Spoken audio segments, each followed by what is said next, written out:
This is Apollo Saturn Launch Control. We're T-minus 1 hour, 29 minutes, 57 seconds and counting. Finishing up at this time are the checks of the emergency detection system. Skip Chauvin, the test supervisor, now also making the spacecraft test supervisor, making some checks with the various members of the team launch crew inside the spacecraft. The boost protective cover has now come closed. This is the cover which will protect the spacecraft hatch, both from the jettisoning of the launch escape system and also as it develops some friction as it goes up through the heavy Earth's atmosphere. The crew now, as they prepare the boost protective cover, will also be going around the white room, doing what's called breaking up the white room, or generally preparing it for retraction. Once the closeout crew departs the white room area, that white room will be retracted to a standby position. It will remain in that standby position down through the countdown to the T-minus 5 minute mark, at which time it will come back to the fully retract position. Now T-minus 1 hour, 28 minutes, 52 seconds and counting. This is Kennedy Launch Control.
This is Apollo Saturn Launch Control, T-minus 1 hour, 19 minutes, 58 seconds and counting.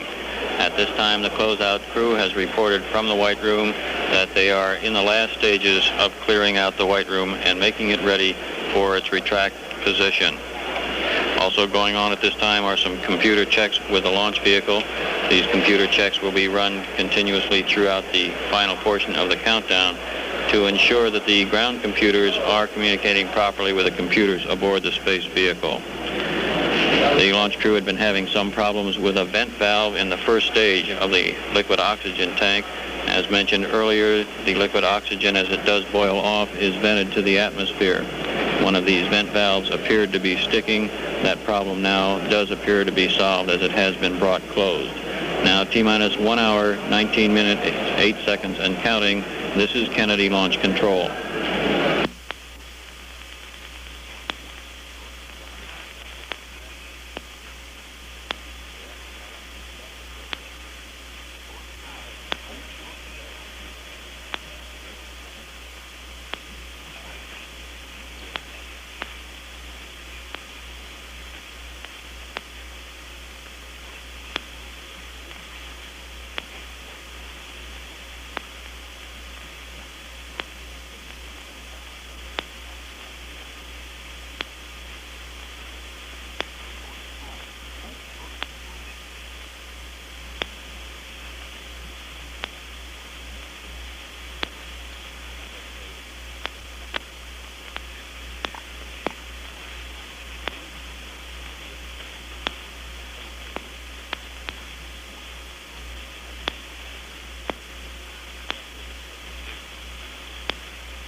is Apollo Saturn Launch Control, T-minus 1 hour, 9 minutes, 59 seconds and counting. At this time in the command module, Odyssey, the 3 crewmen, Spacecraft Commander Jim Lovell, Command Module Pilot Jack Swigert, and Lunar Module Pilot Fred Hayes are very busy. The Spacecraft Commander and Command Module Pilot are configuring the stabilization and control system for liftoff and aligning that system with the guidance platform aboard the spacecraft.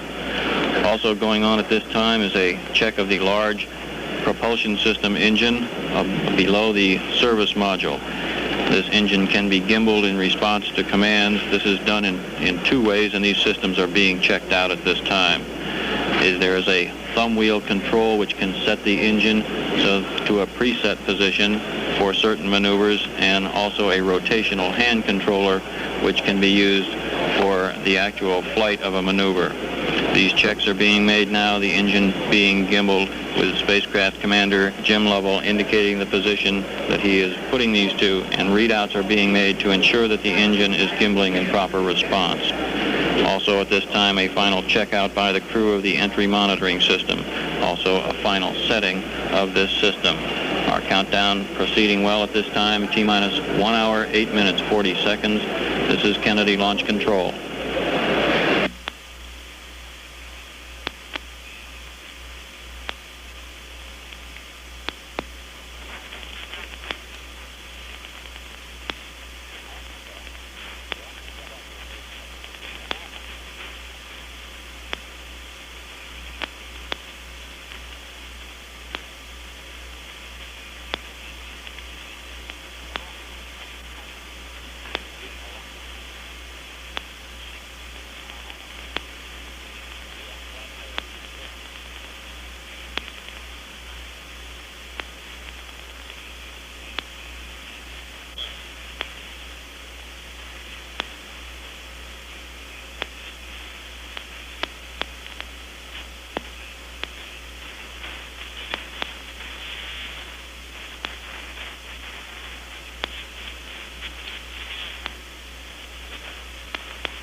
This is Apollo Saturn Launch Control. We're just passing the 1 hour mark in our countdown. Now in the final hour of the countdown toward the launch of Apollo 13. The closeout crew has now left the White Room area and will be standing by for the retraction to the 12-degree position of swing arm number 9. We've received word from the distinguished guest site that the stands over there are near capacity with some 4,500 guests in the area. The Vice President of the United States, Spiro Agnew, and Chancellor Willy Brandt, his special guests, have arrived in the area, although they are not at the stands yet. Out on the causeway at a guest site, we have 7,000. This is the largest guest number that we have ever had on our causeway site. To recap our countdown, which has proceeded very well today, we resumed the count after a 9 hour and 13 minute built-in hold at 4:13 a.m. this morning. At that time, the cryogenic loading began. This is loading aboard the extremely cold liquid oxygen and liquid hydrogen. Liquid hydrogen is the fuel for the second and third stage. Liquid oxygen, the oxidizer used on all 3 stages. RP1, or rocket propellant number 1, is the fuel used in the first stage. It is a kerosene-type fuel and was loaded before the countdown demonstration test back in mid-March. The cryogenic loading went well. There's over 800,000 gallons of cryogenics loaded aboard the Saturn V vehicle at this time. We entered a 1 hour built-in hold. This is a planned hold at the T-minus 3 hour and 30 minute mark. The crew was alerted this morning, shortly before 9 a.m., by Colonel Tom Stafford, Chief of the Astronaut Office. They then proceeded for a short or brief medical examination by Dr. John Teagan and Dr. Alan Harder. They were pronounced in good shape and ready for their flight. They then had the traditional breakfast of steak and eggs, tenderloin steak, eggs, orange juice, coffee, jelly, and toast. After a brief mission briefing, they donned their spacesuits and took the 8-mile trip in the transfer van to the pad area. They have now been in the spacecraft going through a variety of tests and checks, going over all their switch lists and so on. Our weather at this time is better than had been predicted earlier. We're still looking for some clouds to move into the area, and we'll be expecting a temperature of approximately 80 degrees at our launch time. We continue counting down toward a launch time of 2:13 p.m. Eastern Standard Time. Now at T-minus 57 minutes, 15 seconds and counting, this is Kennedy Launch Control.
This is Apollo Saturn Launch Control, T-minus 55 minutes and counting. T-minus 55 minutes and counting, and the countdown continues to go well here at the Kennedy Space Center. The closeout crew has now left the White Room. We're standing by for the retraction of the swing arm. Swing arm number 9, that's actually scheduled to come at the 43-minute mark in the countdown. However, the closeout crew did leave somewhat early, so that event could come a little bit early than scheduled. Now we'll go to the Manned Spacecraft Center in Houston, Texas for a status. This is Mission Control, Houston. At the present time, the flight controllers here in Mission Control are monitoring the countdown and the status of the crew, the launch vehicle, and the spacecraft. The Worldwide Manned Spaceflight Network is up and ready to support the launch. We do have a problem with the Vanguard tracking ship downrange in the mid-Atlantic. A tracking data processor, we understand, is down on the Vanguard, and we will not get high-speed radar tracking unless this problem is cleared up. The Vanguard is a desirable element of the tracking network, but is not essential, and we're going to continue the launch with that problem. Just a few minutes ago, Ken Mattingly, who until a few days ago was the prime command module pilot for Apollo 13, arrived in Mission Control. Ken will be assisting at the Capcom console, and he's joined astronaut John Young and astronaut Joe Kerwin on the Capcom console. As he arrived in Mission Control, Flight Director Milton Windler greeted him and said, "Sorry to see you here, Ken." This is Mission Control, Houston, at T-minus 53 minutes and 20 seconds.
This is Apollo Saturn Launch Control, T-minus 49 minutes 58 seconds and counting. At this time, we're making some preparations for range safety command system checks.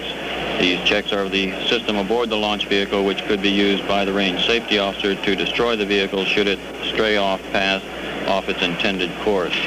These destruct actions, of course, would not be taken until the astronaut crew had been advised and were safely away from the vehicle. We're also standing by to wait for swing arm 9 to retract. That should be happening within the next 5 or 10 minutes. The countdown continuing to move along nicely in the last hour now, T-minus 49 minutes, 20 seconds and counting. This is Kennedy Launch Control.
is Apollo Saturn Launch Control, T-minus 45 minutes and counting. T-minus 45 minutes and counting. Preps are now underway for moving the swing arm back to the 12-degree or park position. Launch site recovery forces have called in at this point and have indicated they're on station and ready to support the launch of Apollo 13. The prime crew inside the spacecraft at this time left the manned spacecraft operations building at Kennedy Space Center at 11:07 a.m. Eastern Standard Time this morning on their way out to the pad. They took the 8-mile trip in the transfer van, went up to the White Room level where Spacecraft Commander Jim Lovell was the first one to board the spacecraft at 11:32 a.m. He was followed by the Lunar Module pilot, who moved in. Fred Hayes moved into the right-hand seat at 11:32. The command module pilot stood by in the elevator with a suit technician, was the last one to come aboard. He came aboard at 11:44 a.m. Eastern Standard Time. We are now standing by for retraction of the White Room. That should occur in approximately 47 seconds. When it comes back, it will come back to a 12-degree or standby position. From this position, it can be quickly brought back to the command module if there is a need for the crew to egress or if we need to get a team into the crew. At the T-minus 5-minute mark in the countdown, the swing arm number 9 will come back to the fully retract position, and it will then stay in the fully retract position throughout the launch. Once the White Room has been moved back to the 12-degree position, the launch escape tower above the command module will be armed. Now standing by for the movement of the swing arm 9 some 5 seconds from this time. T-minus 43 minutes and counting, and swing arm 9 should be coming back.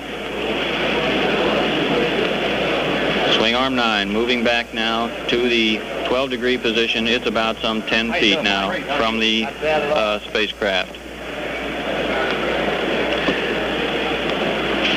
We now have word that the Vice President, Spiro Agnew, and the Chancellor of West Germany, Willy Brandt, have arrived at the distinguished guest site. Now T-minus 42 minutes, 31 seconds and counting. This is Kennedy Launch Control.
This is Apollo Saturn Launch Control, T-minus 39 minutes, 57 seconds and counting. At this time, the command destruct system tests are now underway with the launch vehicle team. The launch escape system above the command module has now been armed, and that escape system now would be capable of lifting the command module free of the launch vehicle should a problem arise. A correction to the last announcement, the lunar module pilot Fred Hayes entered the spacecraft at 11:38 a.m. Eastern Standard Time this morning. Our countdown proceeding at this time, T-minus 39 minutes, 24 seconds and counting. This is Kennedy Launch Control.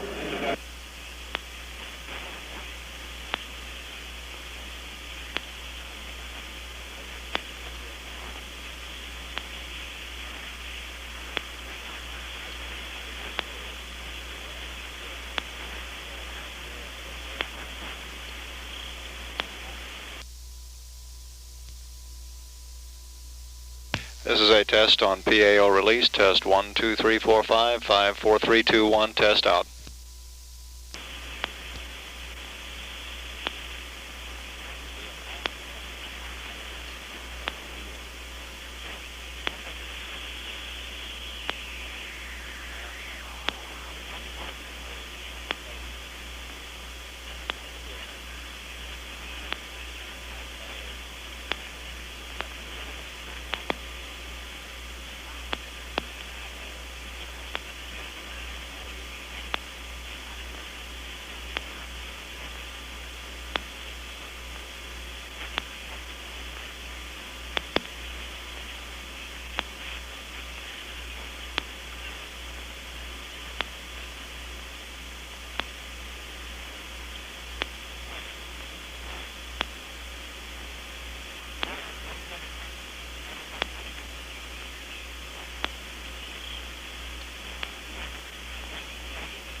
This is Apollo Saturn Launch Control, T-minus 34 minutes, 58 seconds and counting. At this time, the range safety command checks have just been completed.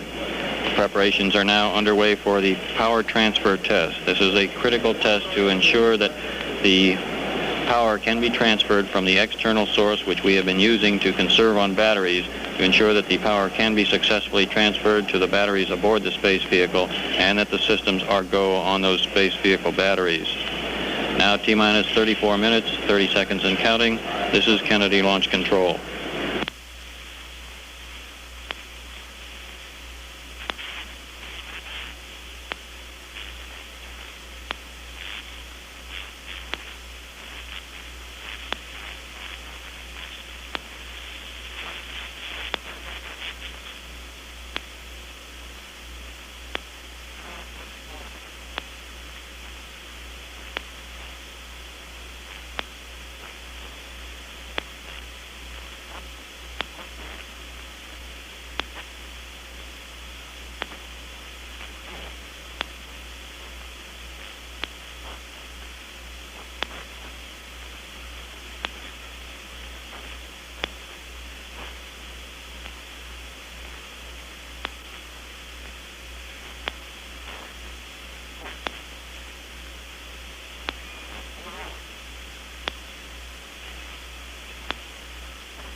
This is Apollo Saturn Launch Control as we move into the final half hour of our countdown. T-minus 29 minutes, 56 seconds and counting. The Brevard Sheriff's Department, Brevard County, Florida, has reported that along Route 1, the closest major highway to Kennedy Space Center, there are some 100,000 people and 25,000 cars parked watching for the launch of Apollo 13. Along the Indian and Banana Rivers, it's reported that both rivers are literally filled with boats and spectators standing by to watch the launch. A private airport in Brevard County also reports some 500 private planes have landed and are parked at the airport. Our countdown continuing now. The power transfer test underway. T-minus 29 minutes, 13 seconds and counting. This is Kennedy Launch Control.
This is Apollo Saturn Launch Control. We're at T-minus 25 minutes and counting. T-minus 25 minutes and counting, and that critical launch vehicle power transfer test has been successfully completed.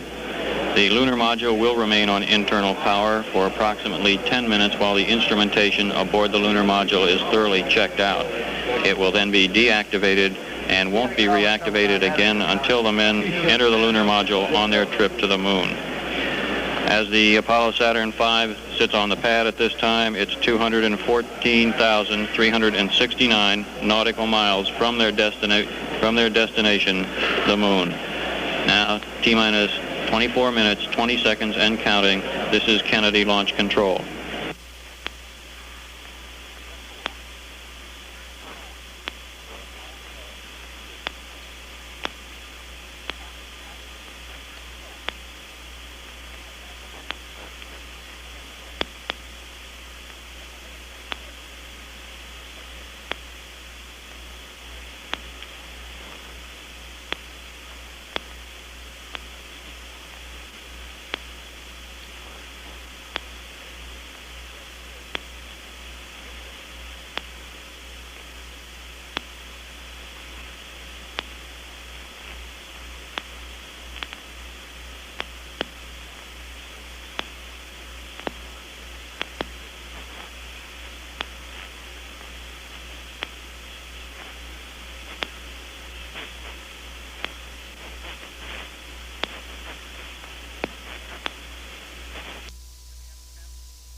This is a test on PAL release. Test 1, 2, 3, 4, 5. 5, 4, 3, 2, 1. Test out.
This is a test on PAO release. Test 1, 2, 3, 4, 5. 5, 4, 3, 2, 1.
This is Apollo Saturn Launch Control, T-minus 19 minutes, 59 seconds and counting. Now, passing the 20-minute mark in our countdown, and the spacecraft test supervisor has indicated that they're running just slightly ahead of that in their countdown. The command module pilot, Jack Schweikert, is now pressurizing the service module reaction control system.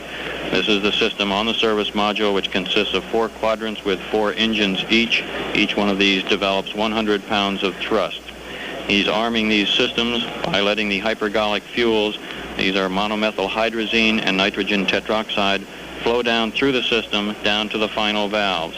Hypergolic fuels ignite on contact, so once those final valves are open, they would ignite and the system would be activated. Schweikert also reading out the temperatures and pressures of that system. The countdown moving along well at this time, T-minus 19 minutes, 4 seconds and counting. This is Kennedy Launch Control.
This is Apollo Saturn launch control passing the 15-minute mark. T-minus 14 minutes, 57 seconds and counting. Chill down of the second stage, or S2 stage, start tanks is in process. This is necessary to prepare those start tanks for the flow of the liquid hydrogen and liquid oxygen. The S2 or second stage will ignite at some 2 minutes 46 seconds into the mission if all goes as planned. The crew has been relatively quiet, answering the spacecraft test conductor, Skip Chauvin, in a terse, business-like manner as he questions them on certain switches and checks. In the distinguished guest site, the Vice President, Spiro Agnew, the Chancellor of West Germany, Willy Brandt, and the Secretary of State Rogers, all with a large crowd over there awaiting the launch of Apollo 13. Our countdown continuing to go well at this time. The spacecraft is now going to full internal power. Up to this point, it's been sharing its power load with the fuel cells aboard the spacecraft with an external power source. Also being carried out at this time is a Astrocom launch circuit check. This is the circuit that's used by the astronauts, the spacecraft test conductor and launch operations manager, and the Capcom Stoney, or Paul Weitz, here during the launch phase of the mission. Now T-minus 13 minutes, 33 seconds and counting. This is Kennedy Launch Control.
This is Apollo Saturn Launch Control, T-minus 9 minutes 58 seconds and counting.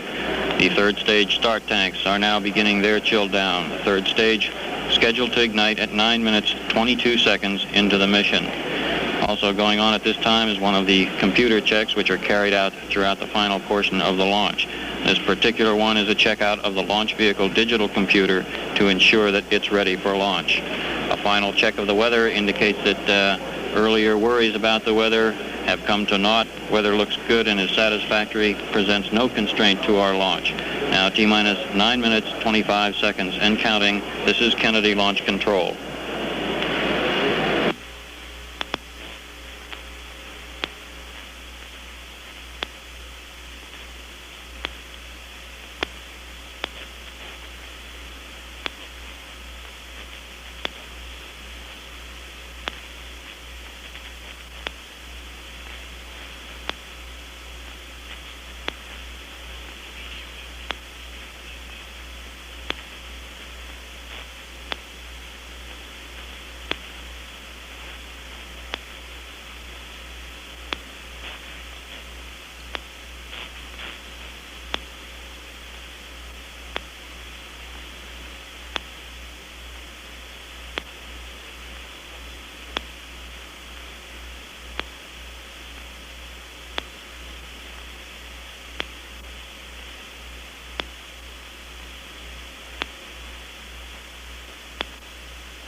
This is Apollo Saturn Launch Control, T-minus 5 minutes 27 seconds and counting.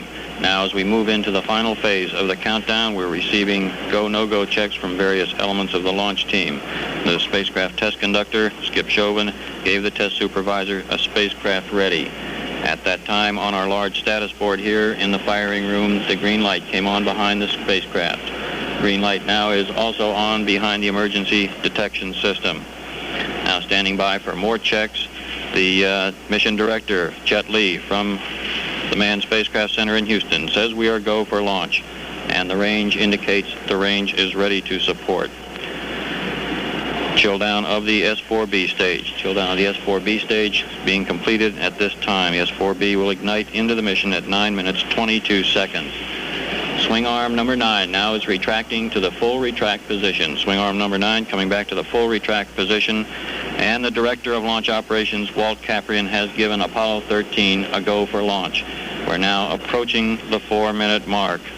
At the T-minus 4-minute mark, we'll be standing by for Jack Baltar, the launch vehicle test conductor, to say that his launch vehicle team is ready to carry out the final phase here of the countdown.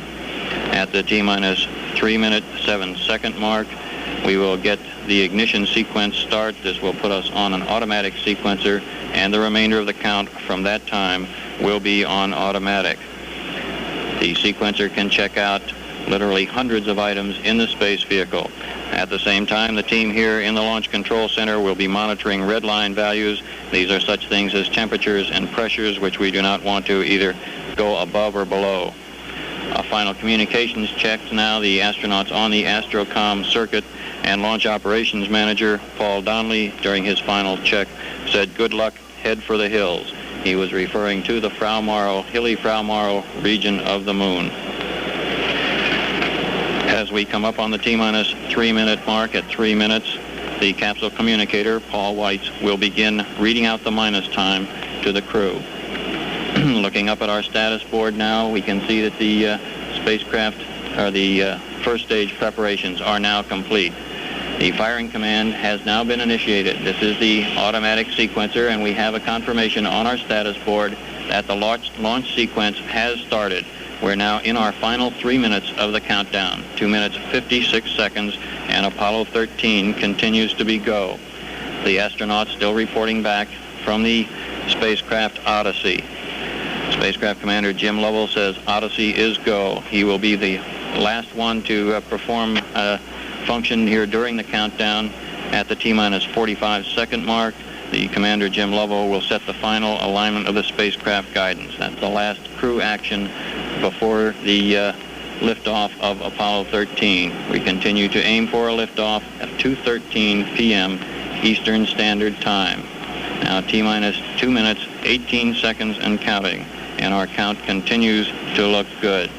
Our weather is no constraint to launch today. Earlier fears about the weather seem to have dissipated. A stationary front over the Florida-Georgia border has not sent down the predicted bad weather that we had feared. We just passed the 2-minute mark, in the countdown, and the pressurization now of the vehicle tanks is beginning.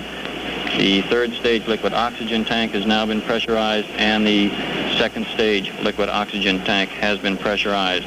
We'll be making our final transfer from external power source, that is from the external power source at the pad, to the launch vehicle batteries at the T-minus 50-second mark. We'll be keeping an eye on that power transfer at T-minus 50 seconds. The S4B propellants now all pressurized. S4B propellants, that's the third stage of the Saturn V, pressurized. 1 minute, 15 seconds and counting. The spacecraft equipment now is on its own internal cooling. It's been sharing its cooling getting its cooling from an external power source up to this time. We're now approaching the T-minus 1 minute mark. T-minus 1 minute, T-minus 1 minute and counting. Now in the final minute of our countdown. At the 30-second mark, swing arm number 1 will retract. T-minus 50 seconds. As we pass the T-minus 50-second mark, the power transfer takes place. First stage, second stage, third stage, and the instrument unit going to internal power.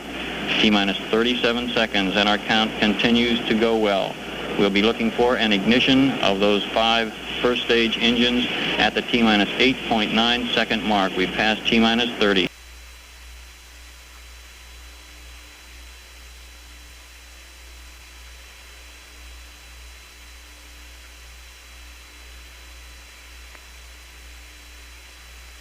Houston, go at 1. We show the cabin relieving. 13, roger. And at 1 minute 10 seconds, we show an altitude of 4.1 nautical miles. Downrange 1 mile.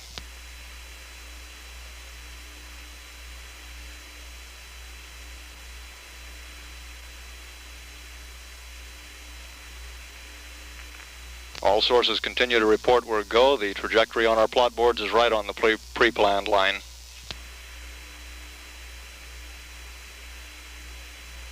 And the booster engineer reports we're now through the region of maximum dynamic pressure and we're go.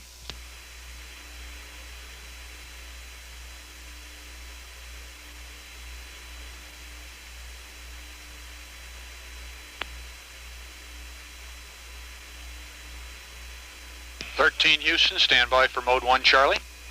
Mark, you're 1 Charlie. Mark, 1 Charlie. And 13, you're go for staging. Go for staging, Roger. We're EDS manual. Altitude now 17 miles, coming up on staging.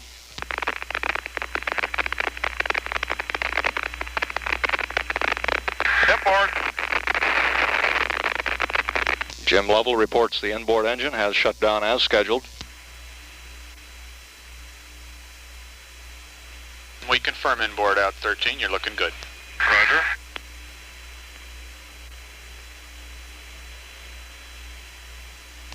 Coming up on 30 miles altitude.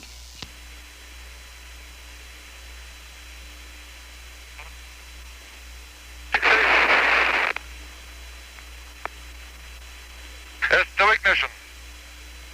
Roger.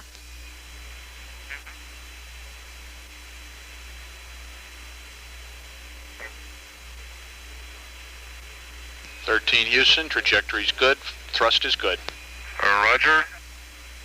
Capcom Joe Kerwin confirming to the crew that the second stage looks good at this point. We're now 46 miles high, 78 miles downrange. Skirt. Tower jet. We confirm skirt SEP, roger, tower jet, mode 2, Jim, looking good. Mode 2.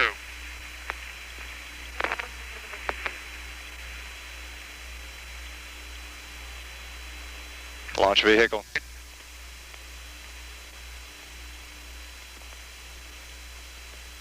And Lovell reports that the guidance system is correcting the small errors. 13 Houston, guidance is good and the CMC is go.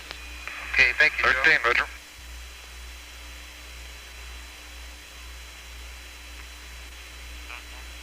Coming up now on 4 minutes. We're now at an altitude of 63 miles.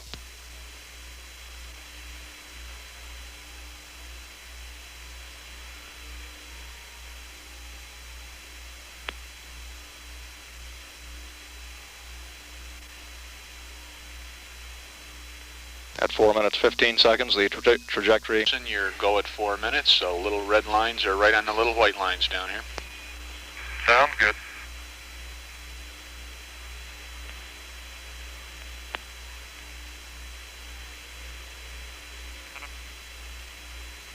Velocity up now to 11,000 feet per second. That's about 36% of the amount needed for a minimum orbit.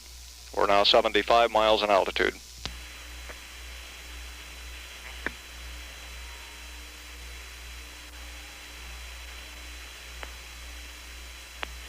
...222 miles downrange now. The ECOM reports... Up 5 minutes, you're looking perfect, over. 13, Roger. And our ECOM reports that the cabin pressure is sealed at 6.1 pounds, which is normal. We're now 250 miles downrange, altitude 81 nautical miles.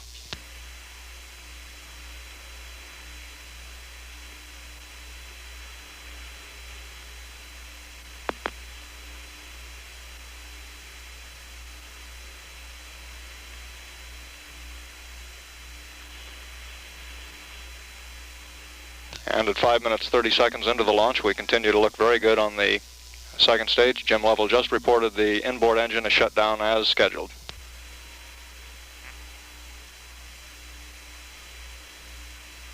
.13 Houston, stand by for S4B to COI capability. S4B to COI, Roger. Roger, you've got it now, Jim. We've got S4B to COI. Booster reports that the inboard engine shutdown was a bit early. We're continuing to burn on the 4 outboard engines. 13. Go 6. And Houston, what's the story on engine 5? Jim, Houston, we don't have a story on why the inboard out was early, but the other engines are go and you're go. Roger.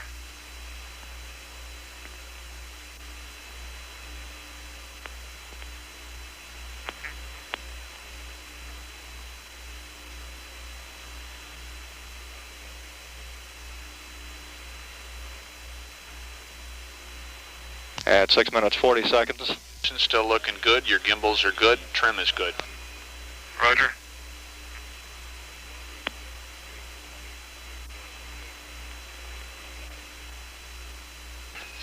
Houston, level sense arm time 8+38 nominal, S2 cutoff time 9er plus 48. Over. Roger, nominal on the level sense arm, 9er 48 on the S2 cutoff. That's affirmative, and stand by for S4B to orbit. Mark, you have S4B to orbit, Jim. Roger, we have S4B to orbit.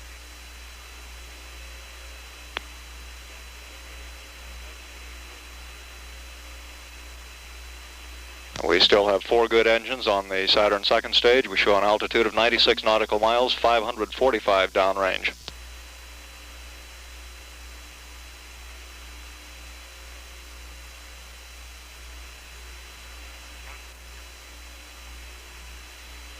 And at 7 minutes 45 seconds, booster reports we are go. All 4 engines remaining looking good.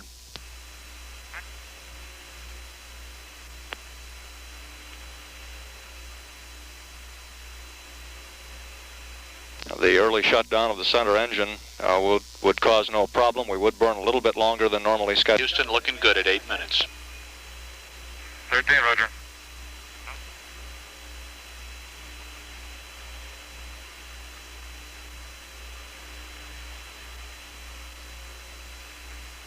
And at 8 minutes 17 seconds, we show a velocity of 18,000 feet per second. That's about 71% of the amount needed for a minimal orbit.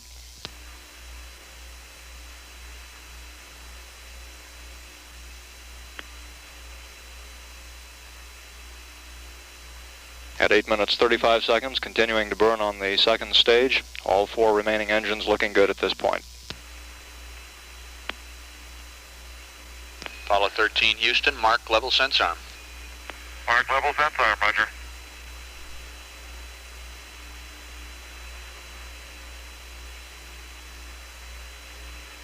Apollo 13, Houston, at 9 minutes, you're go, the CMC is go. Okay, Joe. 13, roger.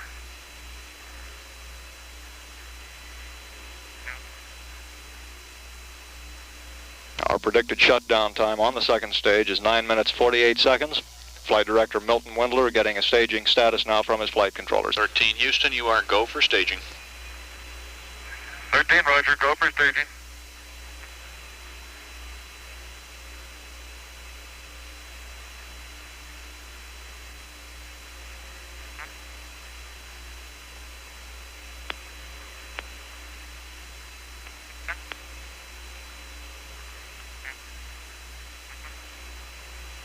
Apollo 13, Houston, stand by for mode 4 capability. Mark, you have mode 4, Jim. Mode 4, roger. Staging. And level report staging. And S4 ignition, Houston. Roger that, Jim. Thrust looks good. Roger.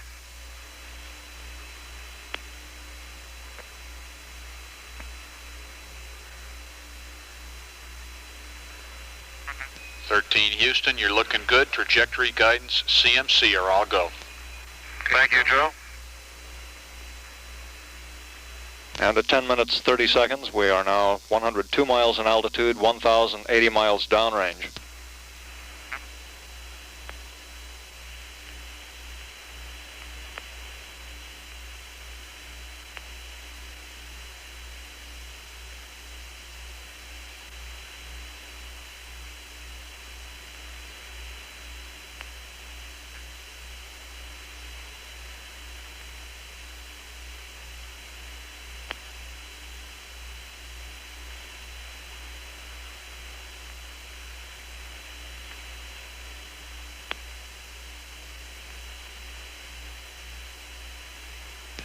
13 Houston at 11 minutes. Your go. Predicted cutoff on the S4B is 12 plus 34, over.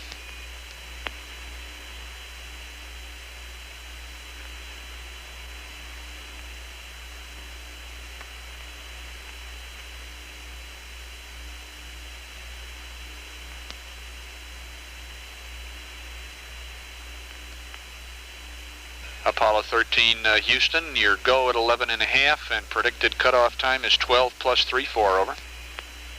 Understand, 12 plus 34 predicted cutoff time. That's affirmed.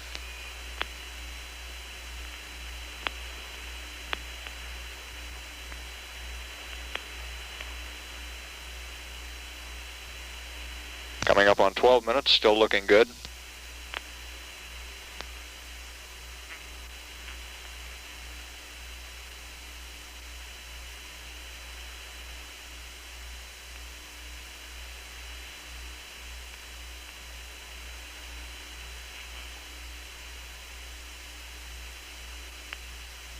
We're standing by now for a crew report of third stage shutdown.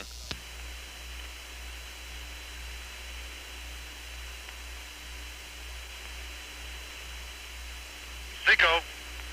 Copy Seco, Jim. We're looking at the diski. Roger.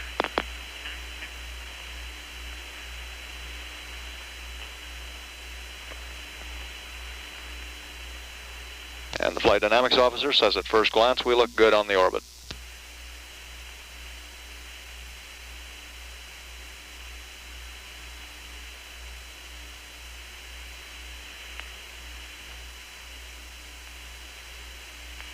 Apollo 13 Houston, you have a go orbit all sources and the booster is safe, over.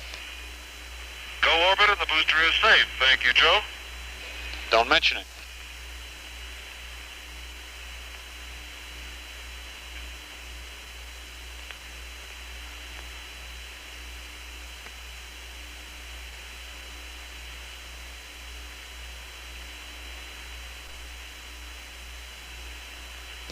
Houston, we copy your ground 44.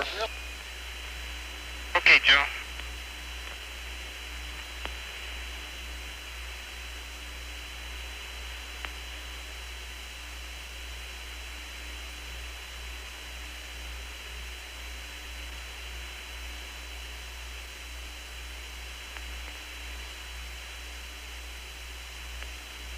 The booster engineer reports at this time that the S4B third stage looks good, being configured now for orbital operations. We're standing by for a confirmation from the flight dynamics officer of our preliminary orbit.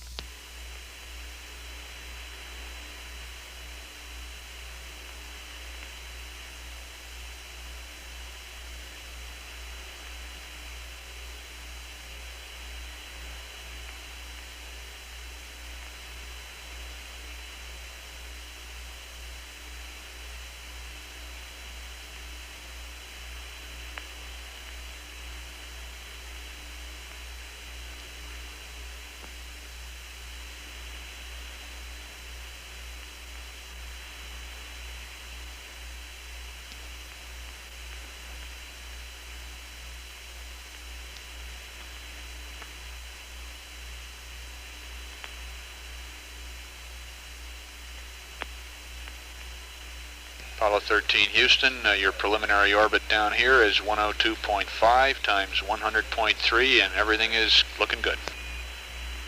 Roger, Houston, and it looks good to be up here again. I'll bet.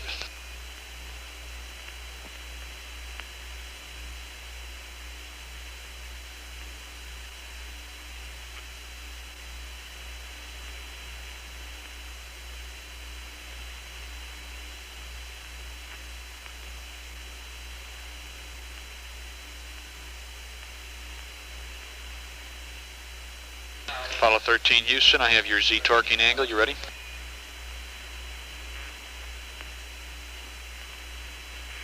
Jack's ready to copy, Joe. Okay, it's plus decimal 26, over.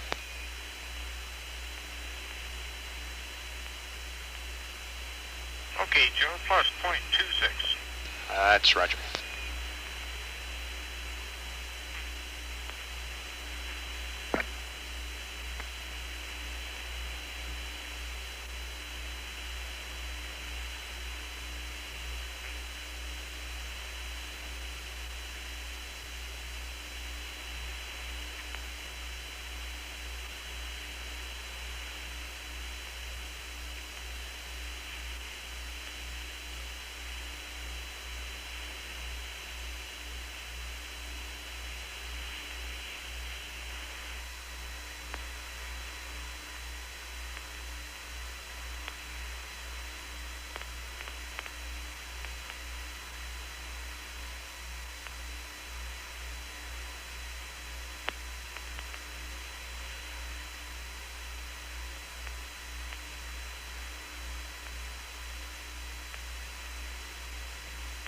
This is Mission Control at 17 minutes. We've had loss of signal with the spacecraft. We'll be reacquiring shortly through the Canary Island tracking station. The total burn duration on the third stage was about 45 seconds longer than planned. We would not expect at this point that this would have any serious effect on the translunar injection. The fact that we did consume a bit more propellant out of the third stage than was originally planned. We're standing by now for acquisition of signal through the Canary Island station. We should be reacquiring radio contact with the spacecraft shortly.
This is Apollo Control. We're still standing by for any conversation with the spacecraft over Canary Islands.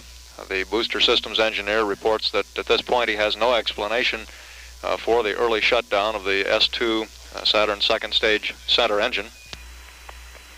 Go ahead, Houston. Okay, a couple minutes to LOS, Jim. Everything is looking real good. Your AOS time at Carnarvon will be 52:36. and we don't have too much of a handle on why the inboard cut off early, except that it apparently was an engine problem and not a switch select function. But we're certain that you'll be able to make TLI based on what we're looking at now. Roger, nothing like an interesting launch. That's right.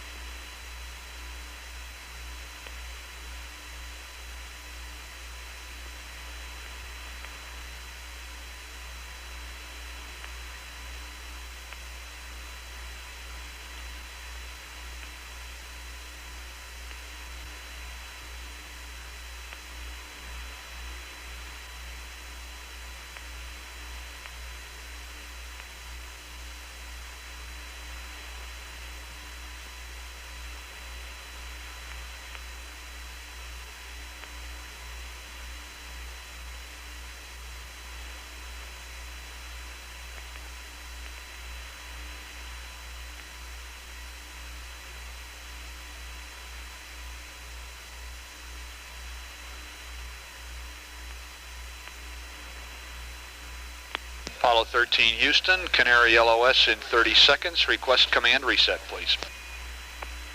Roger, command reset, come up. Thank you.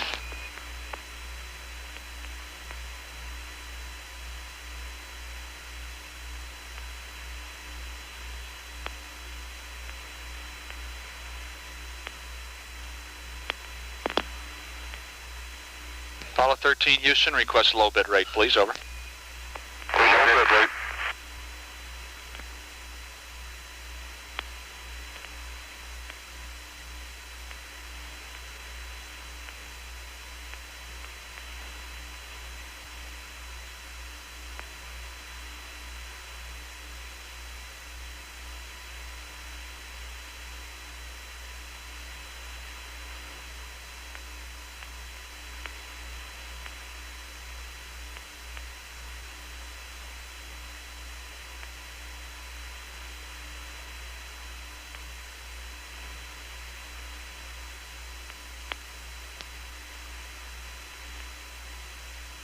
This is Apollo Control. We've had loss of signal now with the spacecraft at the Canary Island tracking station. We won't reacquire again until the spacecraft reaches the tracking station at Carnarvon, Australia. That will be at a ground elapsed time of 52 minutes 36 seconds.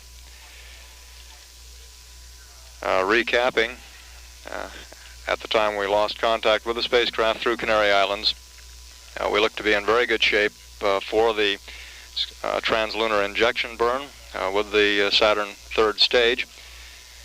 The second stage center engine shut down about 2 minutes early. The total overburn time on the third stage was about 10 seconds. And we don't expect that this would have any effect on the Translunar injection. At 25 minutes 20 seconds, this is Mission Control, Houston. Firing Room 1 at the Launch Control Center at Kennedy Space Center. The Vice President of the United States and Chancellor Willy Brandt are now entering the firing room. They're making their way up to the management level of the firing room, where they'll be greeted here by the senior members of the launch team.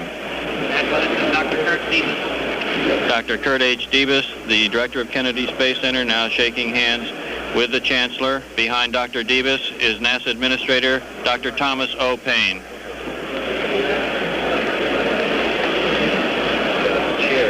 Dr. Thomas O. Payne now taking a microphone, and he is going to hand that, it looks like, to the Vice President. He first is going to address the team here in the Launch Control Center. Ladies and gentlemen, kept it on.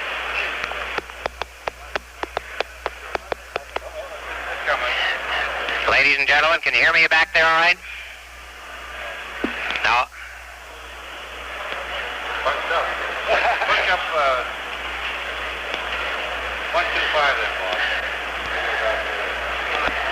Test it.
I'm going to hand...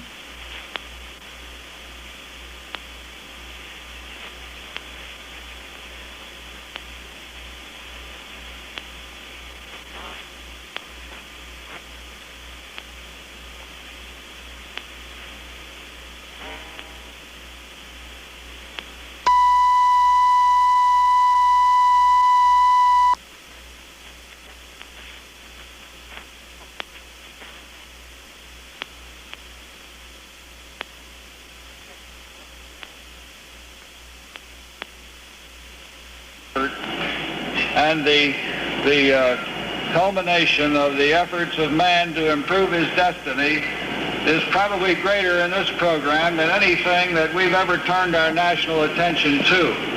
And I can assure you that we appreciate that very much.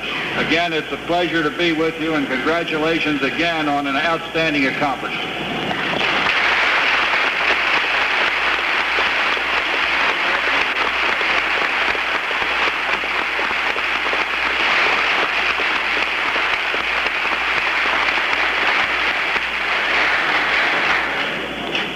Introduce His Excellency, the Chancellor of West Germany.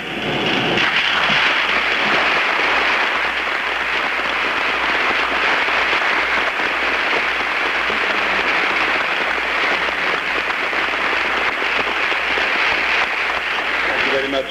Mr. President, I just wanted to say that I feel honored and deeply grateful to have been invited to the launching of Apollo 13 and to have this opportunity not only to extend my personal good wishes for a successful journey to the astronauts, but also to congratulate all those of you, those who are here and many others in this great country who have prepared and are actively involved in this project.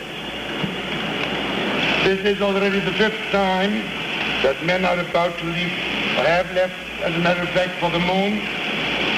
But it is for that no less daring an undertaking and no less exciting to anyone who had the privilege of watching it.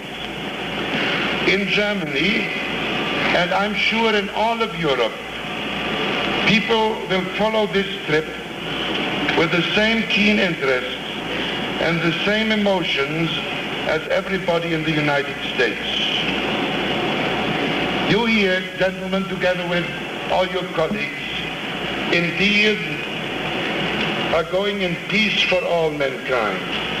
And on behalf of all my countrymen, I wish that this not only will be a successful trip and a safe return, but further progress for mankind. Thank you very much.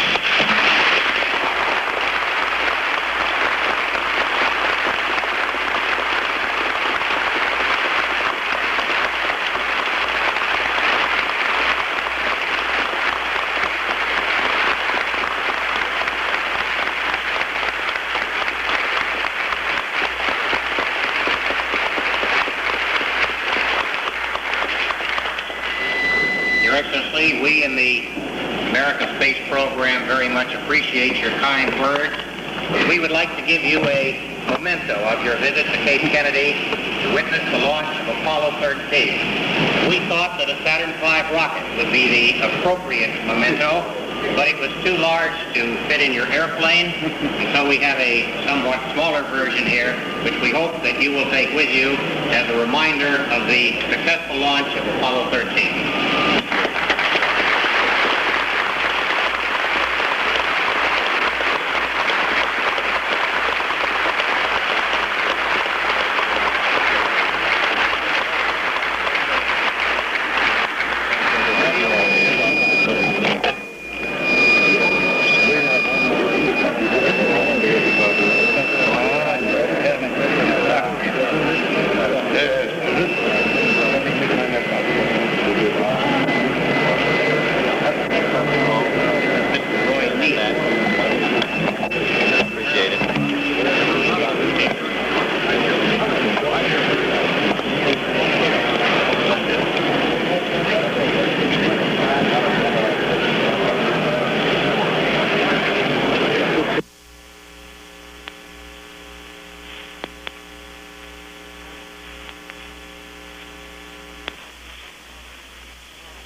on your first total launch here. Yeah. Hey, Paul, can you tell them that that's not coming through that mic and ask them if they can speak into this one? It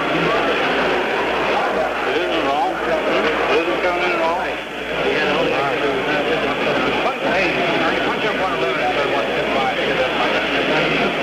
Now, find out. Did it come through now? Spacecraft in it.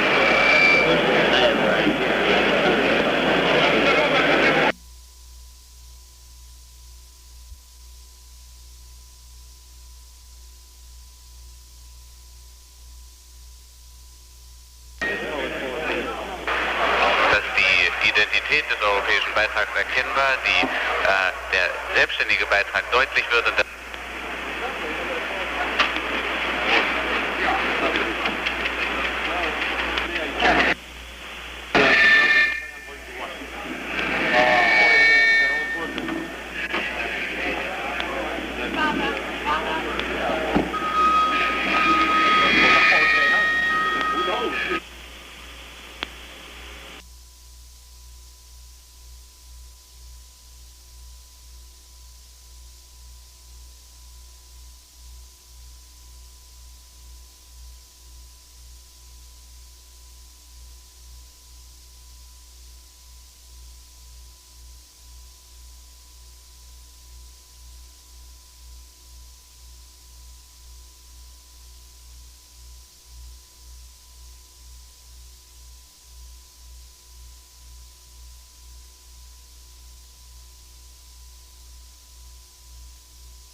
This is Mission Control Houston at 52 minutes.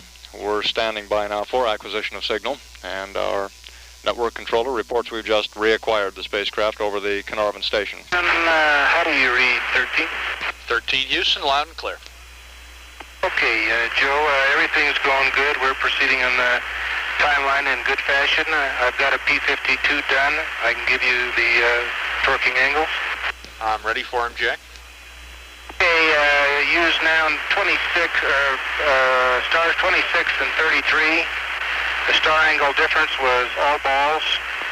Now 93 minus 067 minus all balls plus 0.162. The time of torquing was 45 minutes, 35 seconds. Well, that sounds marginally acceptable. For a new CMP, it isn't too bad. Yeah. Okay, 13, we got nothing for you at the moment. Everything's looking good. We're looking at your data now.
This is mission control at 57 minutes 15 seconds. Not much conversation with the crew on this pass over the Carnarvon tracking station.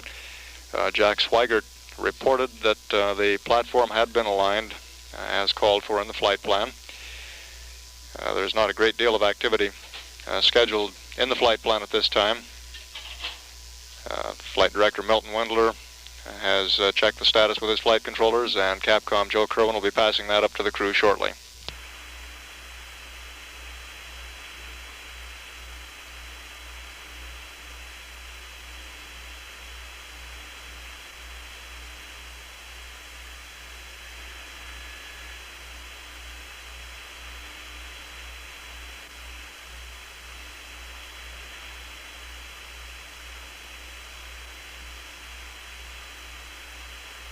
Apollo 13 Houston, LOS Carnarvon in about 30 seconds. Honeysuckle on the hour, and verify your S-band is up for Honeysuckle, over.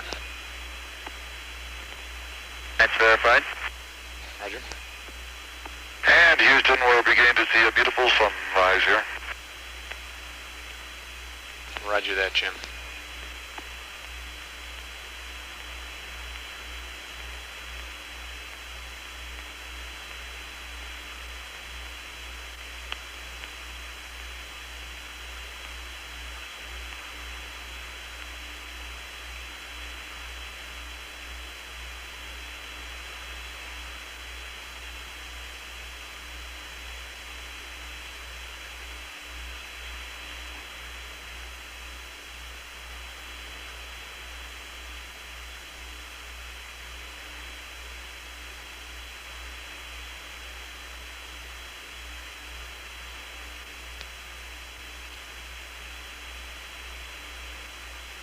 We've had loss of signal now with the spacecraft through Carnarvon.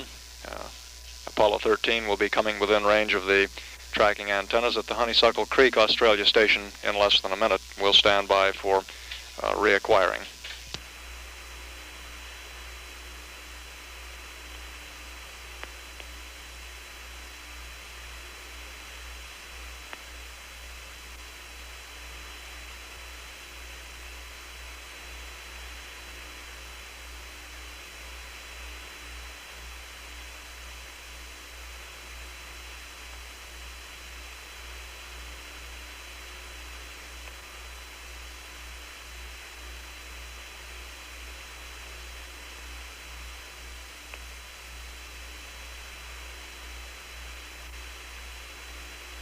And at 1 hour 10 minutes into the flight of Apollo 13, we should be reacquiring radio contact with the spacecraft through Honeysuckle Creek momentarily.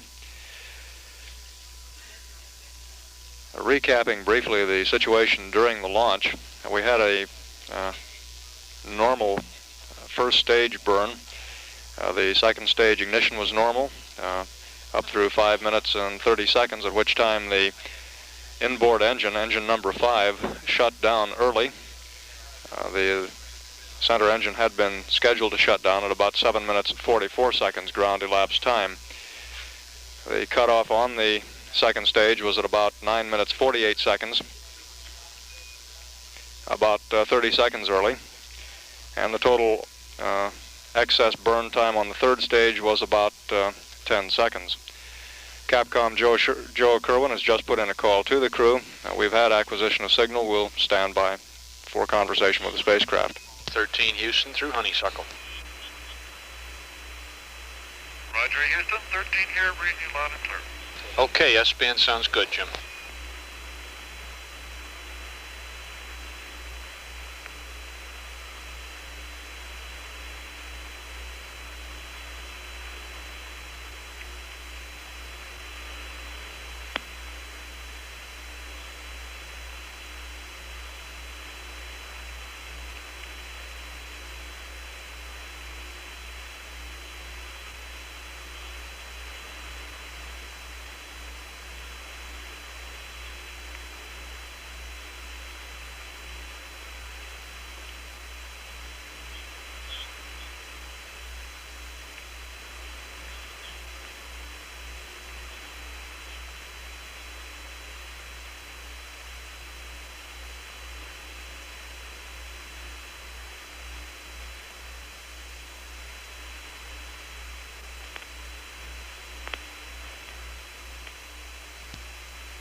ahead, 13. It'll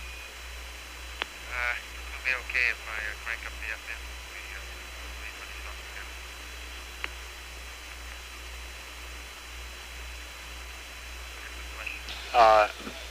You're coming in weak. I didn't quite copy it. It's going to be okay, Joe, if we crank up the FM after we leave Honeysuckle here. Oh, stand by on that one.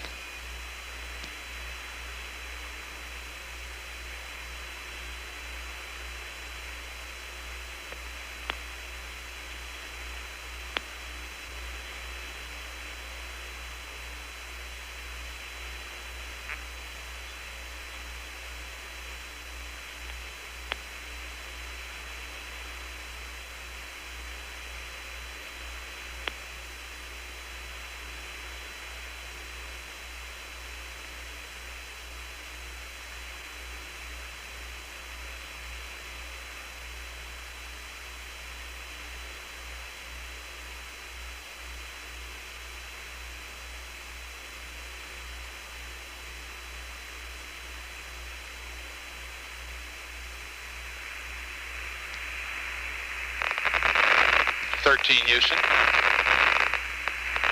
Go ahead, Houston. What TV was that? Okay, 13. Okay, Joe, I just wanted to put on the TV switch at Honeysuckle to tune her up there.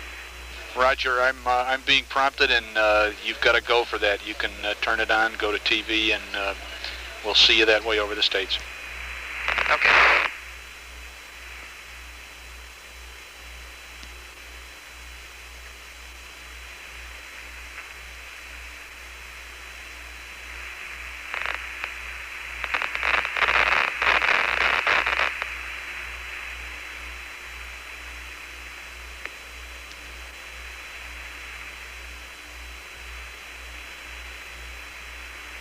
Okay, 13 Houston, LOS Honeysuckle in about 30 seconds, and we'll see you over the States at 1 plus 28 plus 43.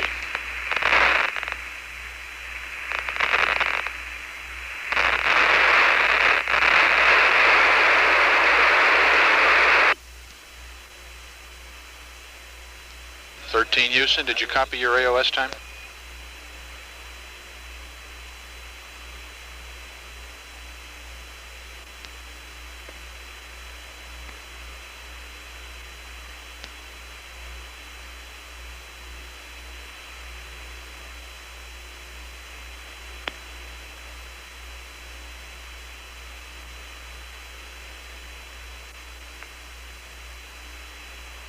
We've had loss of signal now from the spacecraft. At last look, everything appeared to be normal with the spacecraft and the launch vehicle. We currently show an orbit of 103.2 nautical miles. Actually, correction on that, 102.6 by 106.3, and our current altitude is 103.2. We'll be reacquiring the spacecraft over the United States at the ground elapsed time of 1 minute 28 seconds 28 minutes 43 seconds, at which time you heard the crew advise that they will be configured for the TV transmission, which is scheduled to occur at about 1 hour 36 minutes over the Mila station. The post-launch press conference is scheduled to begin shortly at Cape Kennedy at 1 hour 7 minutes. This is Mission Control, Houston. Okay, we're back here at Kennedy Space Center now, and I guess we're ready to proceed.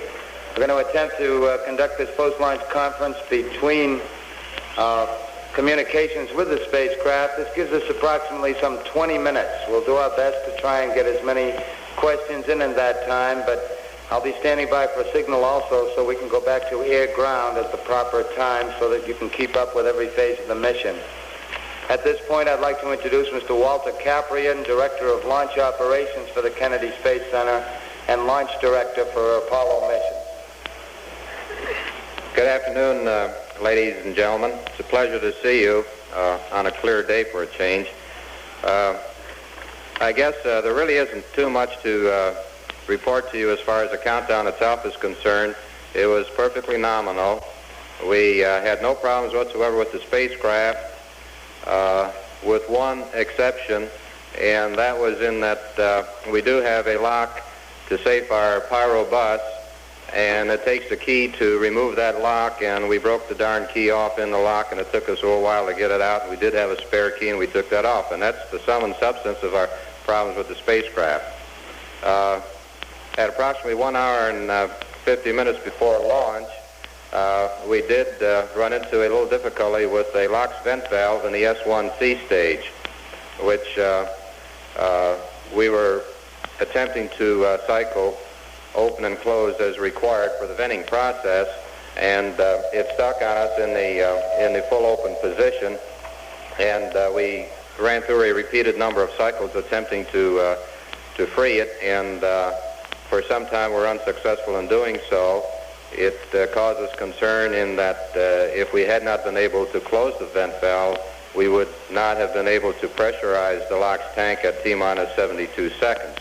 However, we did run some nitrogen gas through the system, and we were able to sufficiently raise the temperature such that we were able to close the valve, and we proceeded the rest of the way with that vent valve in a closed position at all times. And we do have a second vent valve in the stage that we relied on to give us the correct conditions at time of stage pressurization at T-minus 72 seconds.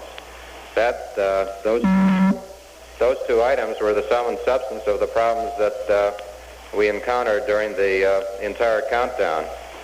As most of you know by this time, the first stage burn was perfectly nominal.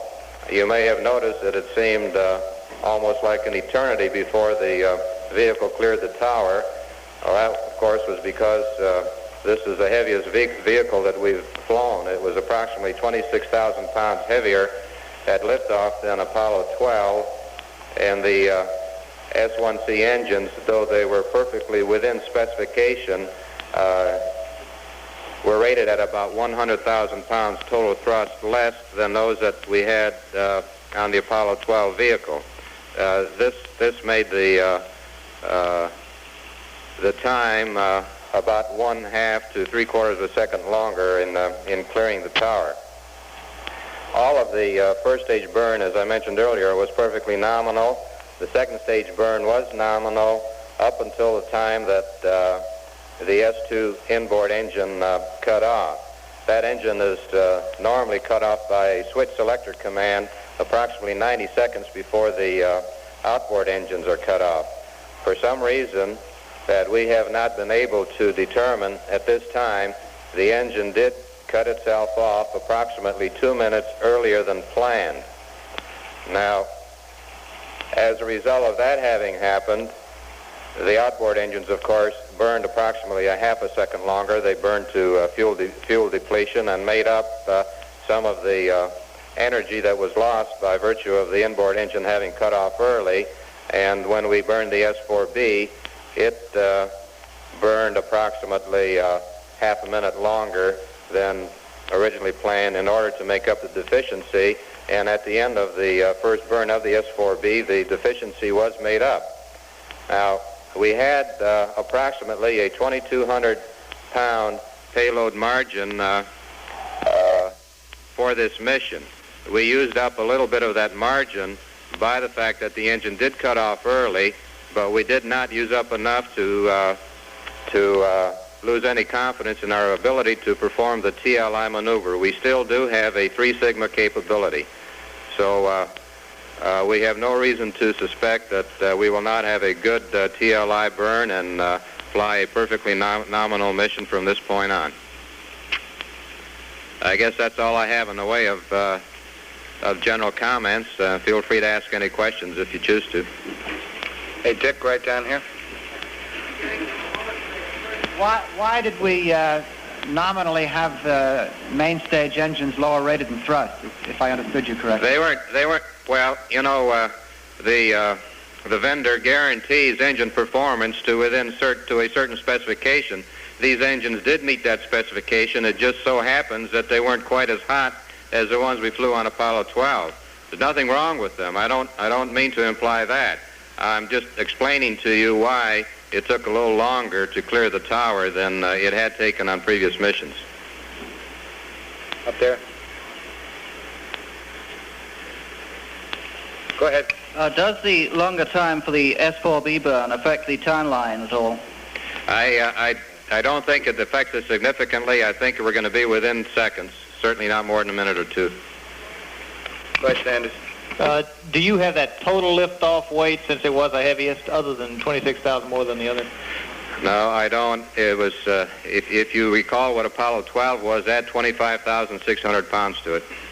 It was about 6.4, but we'll check that figure for you. Al, all right, go ahead.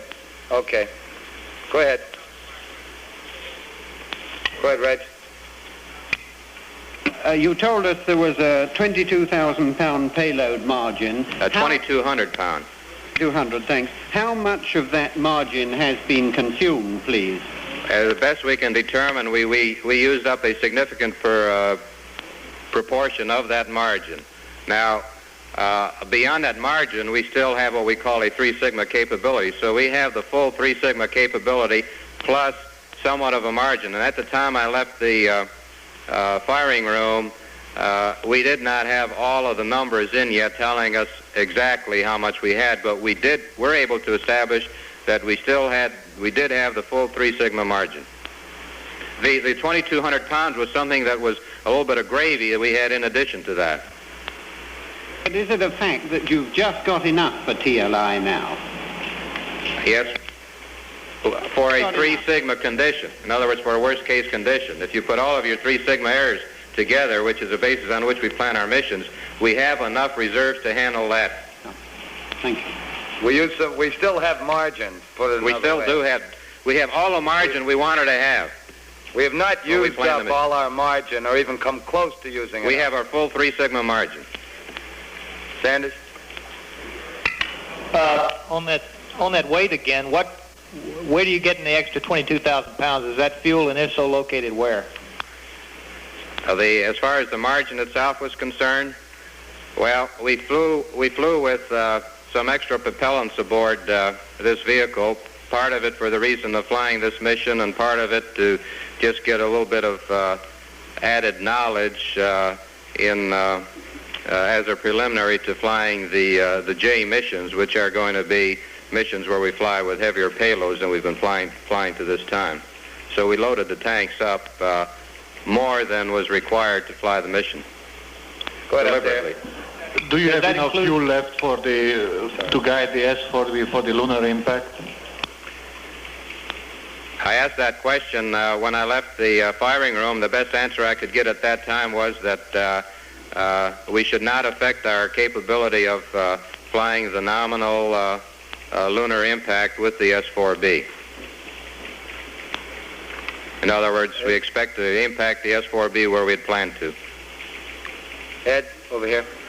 Well, that's the same question I wanted to ask. Have any over here? I don't see any more hands. Okay, we'll take 2 over here and then we'll wrap it up. Mattingly was in the control room. Was there no concern about his being infectious with German measles? He was in the control room in Houston. Mattingly left the Cape last night. I think we'll try to find that out for you, Ben, but I don't think we have any details. Ken Mattingly observed the launch from the Mission Control Center in Houston, not here. Did you have a question, Andy? Go ahead. Could you give us the figures again for the additional burn of the S2 and the S4B? Yes, the S2 inboard engine, the center engine, cut off 2 minutes and 7 seconds earlier than it was supposed to. As a result of that, the outboard engines burned 33.96, roughly 34 seconds longer than they would have had the inboard engine burn for its proper time.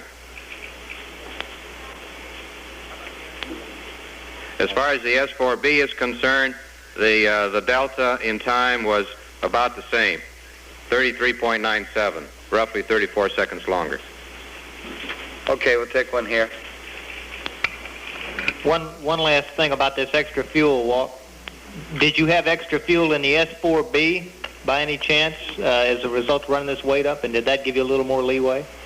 Yes, we had some extra fuel in all 3 stages. We had about the same amount of LOX that we flew on Pete Conrad's mission. We had approximately 9,500 pounds more RP1 than we had on Apollo 12.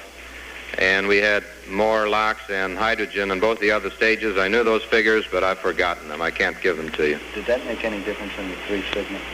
Well, it helped us out. Okay. All right, we'll take one final one up here. Can we have exact liftoff time, please? Well, let me check here.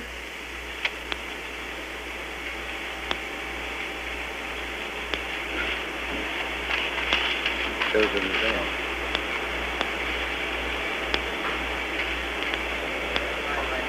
Here it is. It was 600 milliseconds late.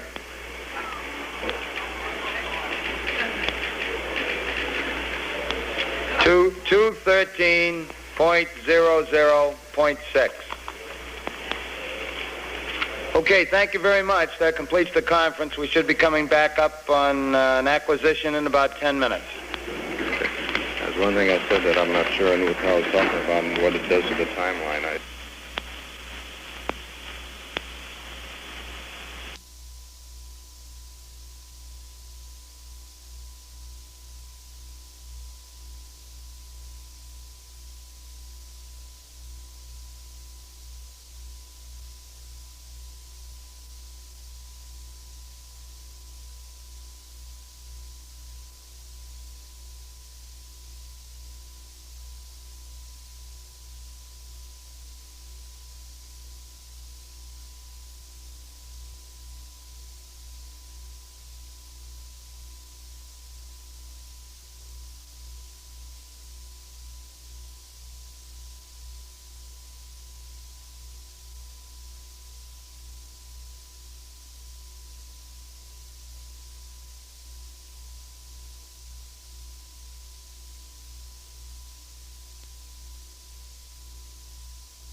This is Apollo Control at 1 hour 28 minutes. We'll be reestablishing radio communications with Apollo 13 in about 40 seconds as the station comes within range of the Guaymas, Mexico tracking station. During the launch phase, the medic reports the following heart rates. These are maximum heart rates for the 3 crewmen. Commander Jim Lovell had a maximum heart rate during the launch of 116. The command module pilot Jack Swigert had a maximum heart rate of 102, and the lunar module pilot Fred Hayes also had a maximum heart rate of 102. Capcom Joe Kerwin's just put in a call to the crew through Guaymas. Will stand by.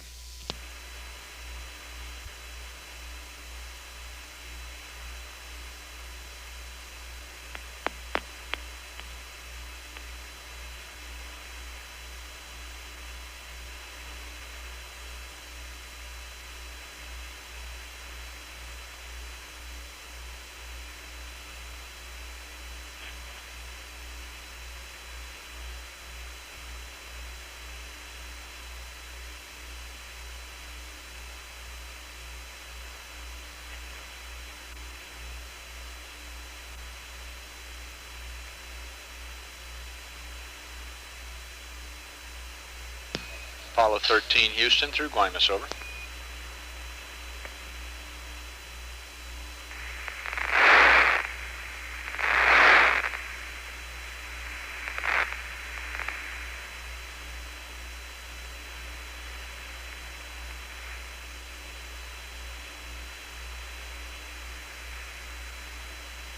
Apollo 13 Houston.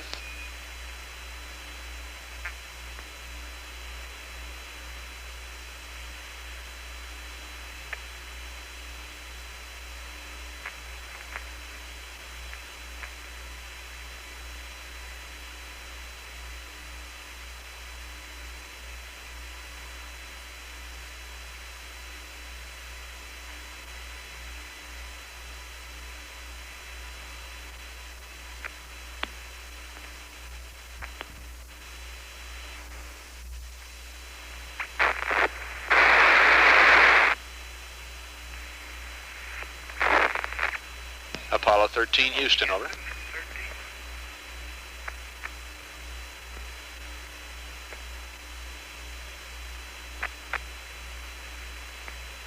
Apollo 13 Houston, over.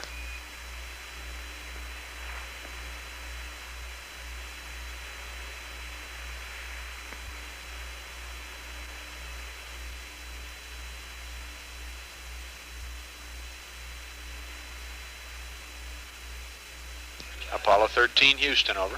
Go ahead. Hello there, we thought you were still up there. Yeah, we're just coming up on Baja, and I've got the TV on. Do you want it? I don't think we require it just yet, Jack, but we'll command it when we're ready. I believe they're dumping the tape now. The booster looks good, the spacecraft looks good on the few minutes data we've had. That sounds good.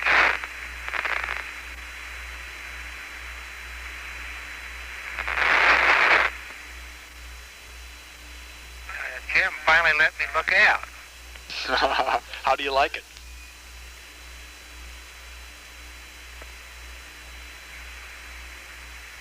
Chained me to the LED down there, stolen things and unstolen things, and I finally got a chance to look out and see the world.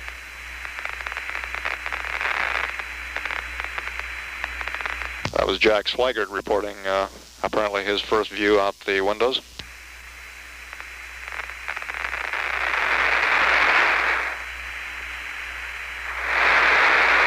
Apollo 13 Houston, I have the TLI plus 90 and liftoff plus 8 pads whenever you're ready.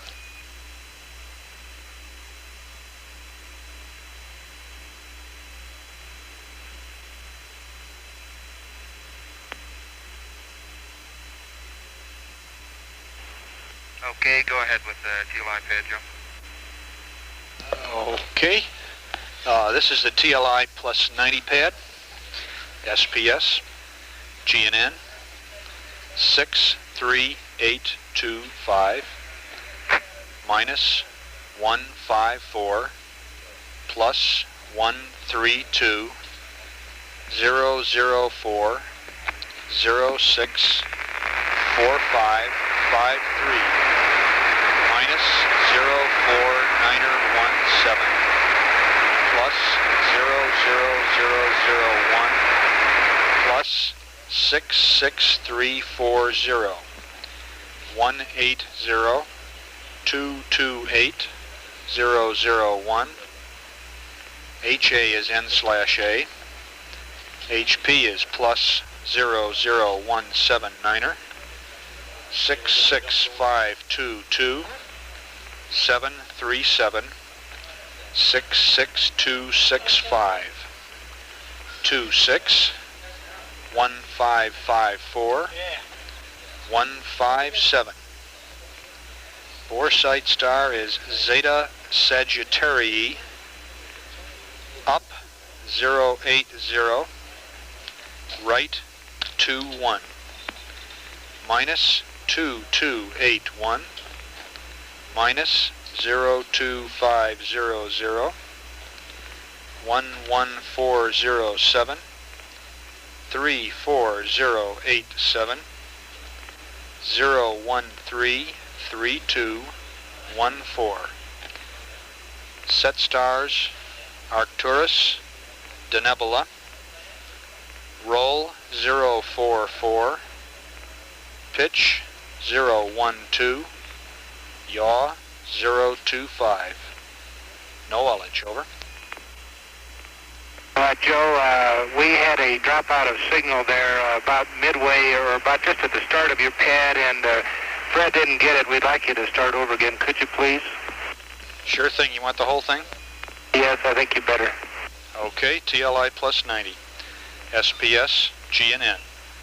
63825 minus 154 plus 132 004 06 4553 minus 04917 plus 00001 plus 66340 180 228 001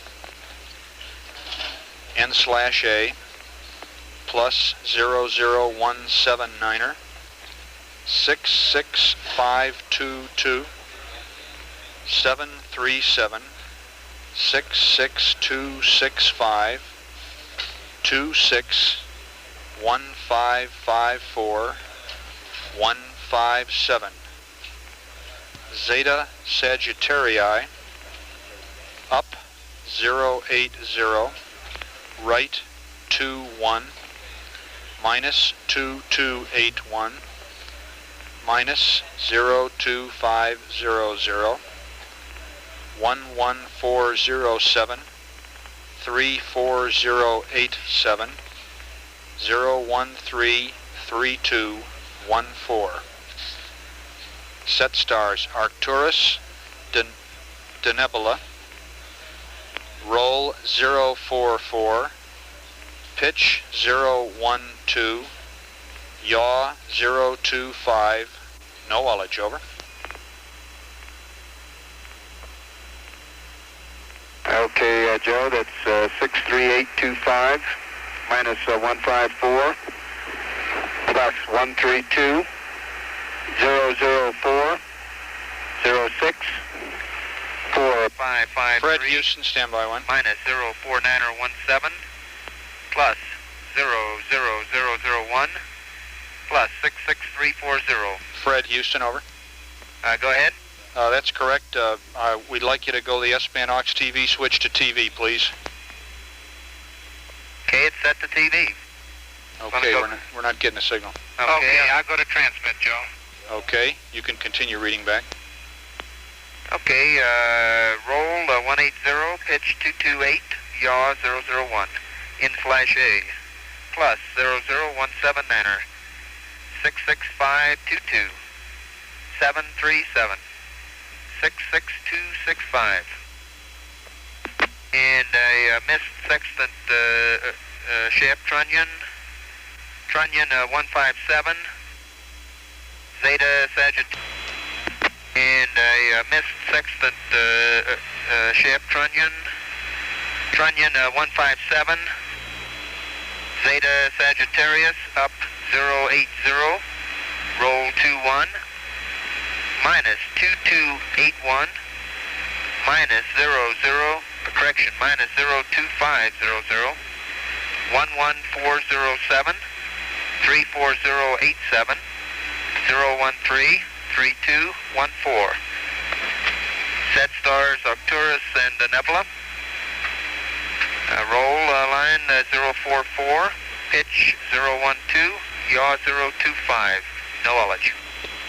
Roger, Fred, read back correct. The sextant star is 26, and the shaft is 1554, over. Okay, sextant star 26 and 1554. Roger, and we have a picture now.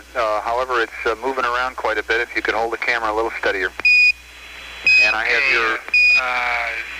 Joe, there's nothing but clouds outside, and when we get some land down there coming up, I'll switch back to the window. I thought I'd just show you Jim here to make sure he's still here. Okay, real fine. We had a good picture of Jim there for a minute. I have the liftoff +8 pad, Fred, if you're ready. Go ahead, Joe. Okay, GETI 00800. Delta VT 7835, longitude -165, GET 400K 02236, over.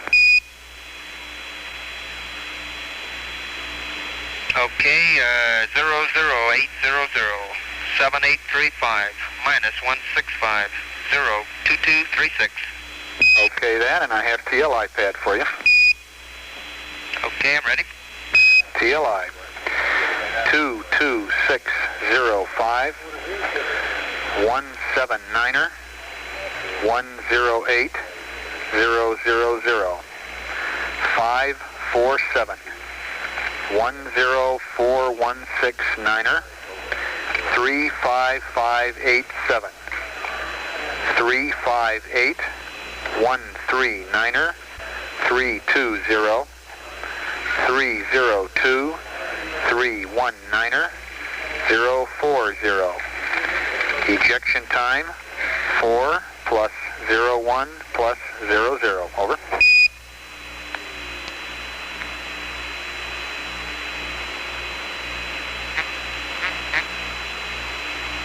Okay, TLI 2 plus 26 plus 05, 179er, 108, 000, 5 plus 47, 10416-9er, 35587, 358, 139er, 320, 302, 319er, 040. And ejection time 4 plus 01 plus 00. Roger, Fred. Read back correct, and we're getting a nice color TV picture now. If you have any commentary to go with it.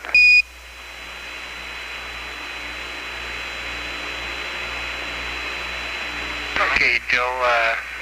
Yeah, I'm just trying to figure out where we are here. That's your job, not mine. So I must, I just been up out of the LED for a short time here, and I'm trying to find out which country we're over. I have to keep telling Jack that the blue stuff down there is water. I'll give you a hint. You're in the Western Hemisphere.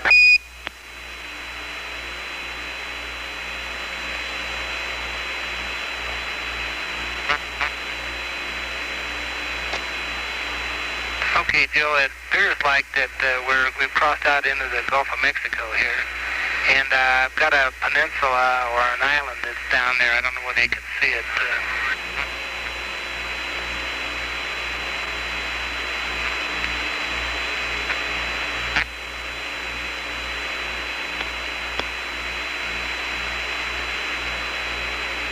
Roger, Jack. We see that. Of course, there's a lot of cloud cover, and you see it more clearly than we do, but it does look like the Earth, not the Moon.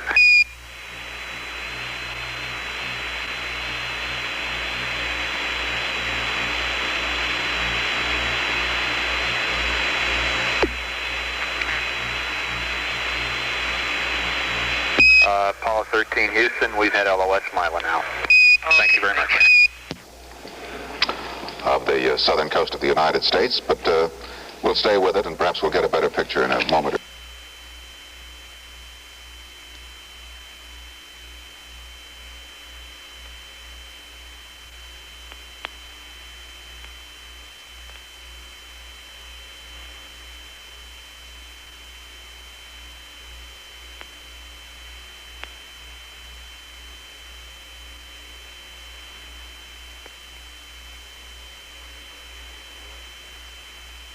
Apollo 13 Houston, request poo and accept for a state vector, over. Roger, Houston, we're in poo and accept. Okay.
Apollo 13, Houston.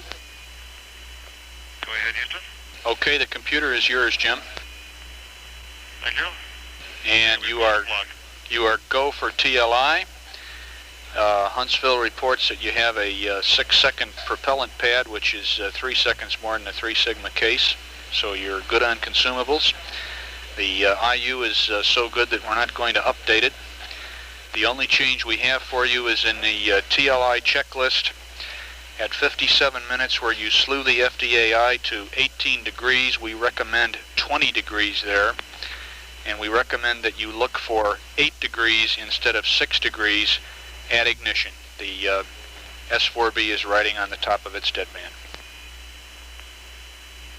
Understand, and just out of curiosity, was that engine out to use up more S4B fuel? The engine out did cause you to use more S4B fuel, about a 10-second longer burn, but you're still go. Okay, thank you.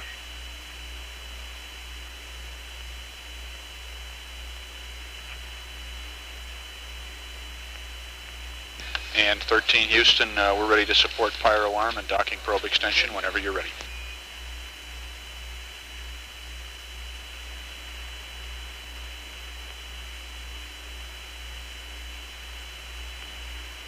Okay, Houston, docking probe has been extended and all indications are nominal. We're down to pyro arm now, and we'll get ready. Okay, Jim.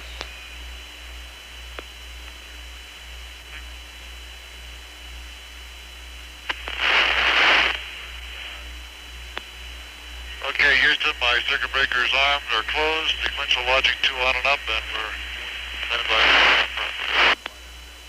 Okay, 13, your go for pyro arm.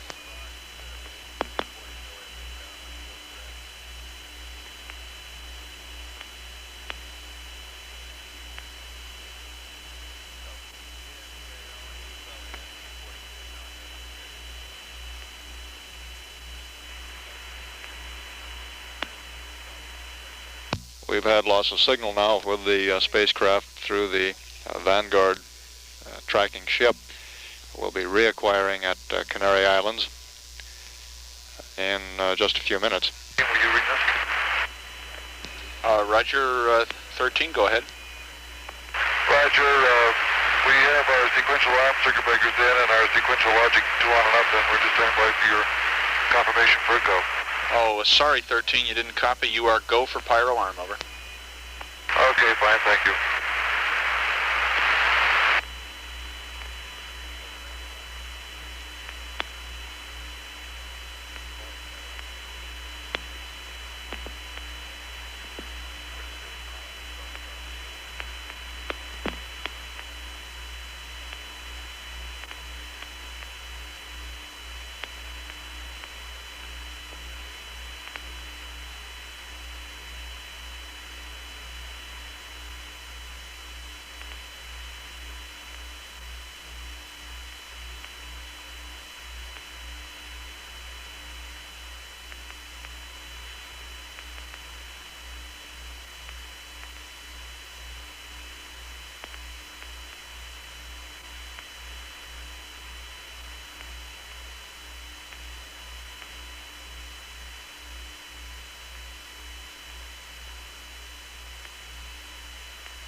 Apollo 13, Houston. Go ahead, Houston. About 2.5 minutes to LOS, Jim, and your AOS at Carnarvon will be 2 plus 25 plus 50, over.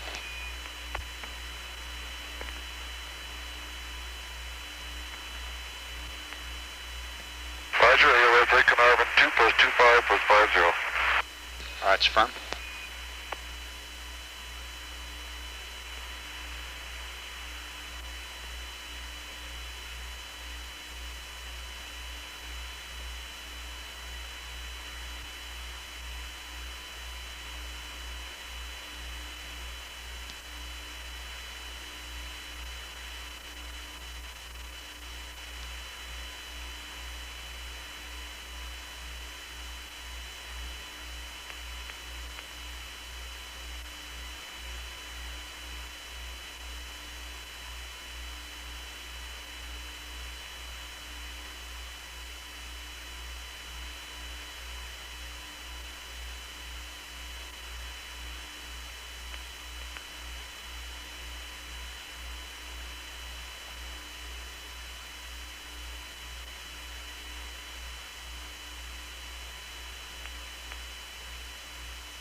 Apollo 13, Houston, LOS in about 1 minute. At LOS, we'd like command reset and then normal.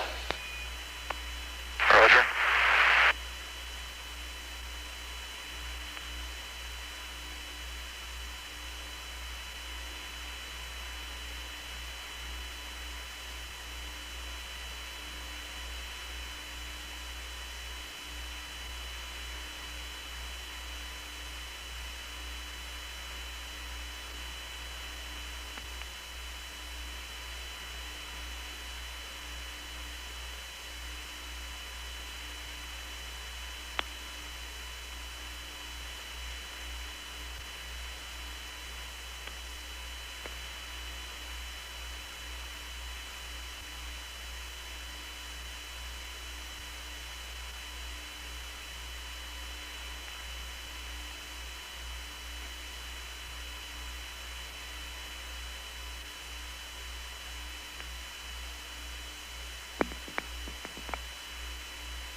We've lost contact now with the spacecraft through the Canary Islands tracking station. We'll be reacquiring in a little less than 30 minutes at a ground elapsed time of 2 hours, 26 minutes when the spacecraft comes within range of the tracking antennas at Carnarvon, Australia.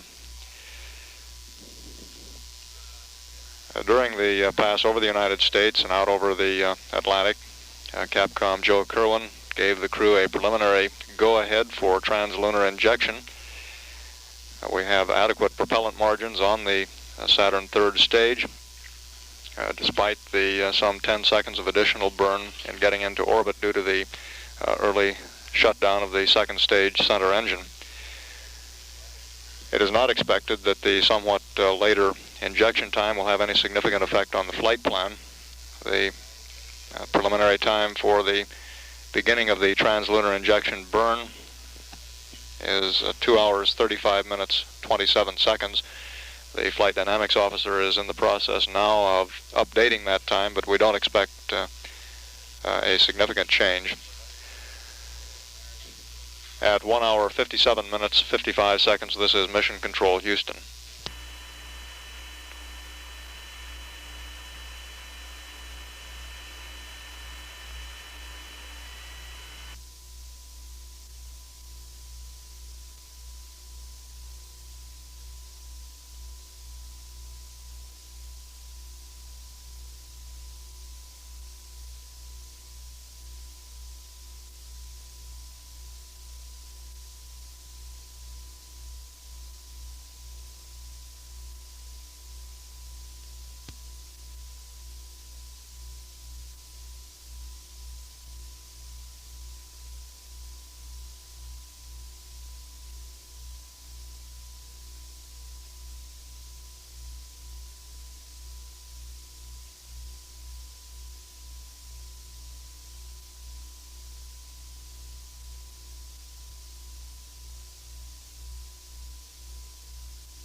This is Apollo Control at 2 hours 25 minutes. Apollo 13 is now about 10 minutes away from the scheduled ignition of the S4B engine to start the spacecraft on its way to the moon.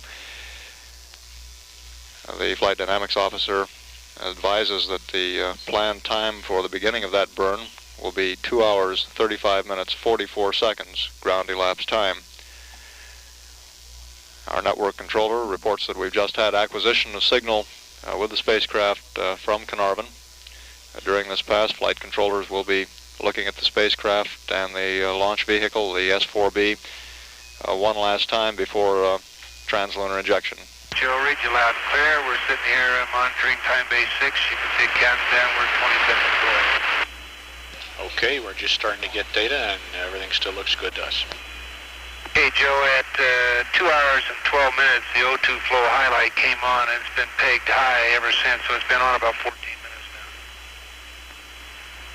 now. Roger 13, we're looking at it. Time base 6. Copy, time base 6.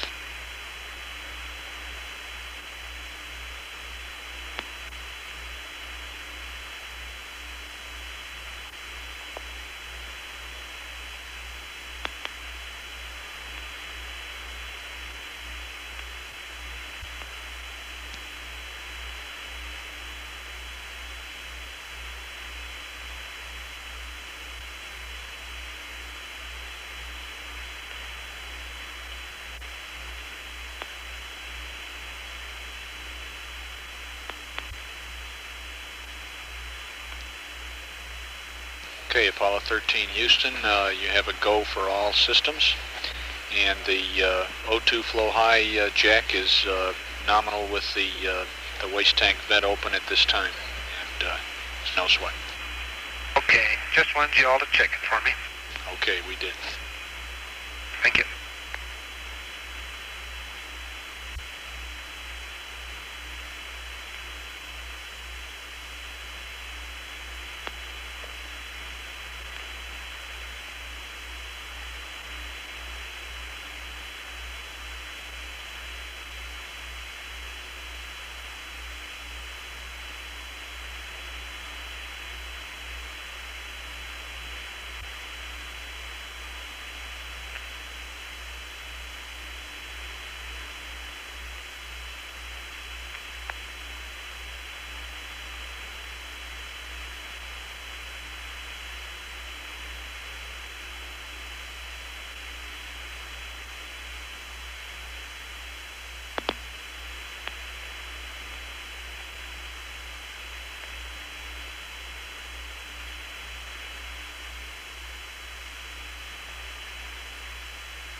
The crew is rather quiet at this time, preparing for that translunar injection burn.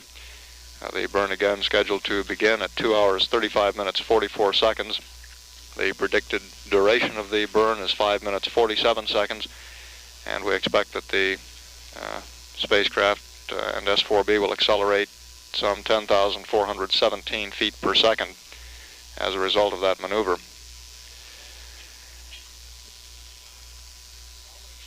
We will not get data from the burn. We'll be out of acquisition with the spacecraft at the time the maneuver occurs. 3 Araya aircraft, Apollo range instrumented aircraft, are stationed in the ground track off the coast of Australia underneath the point on Earth where the translunar injection burn will be occurring, and they'll be recording data from it, which we could play back somewhat later if necessary.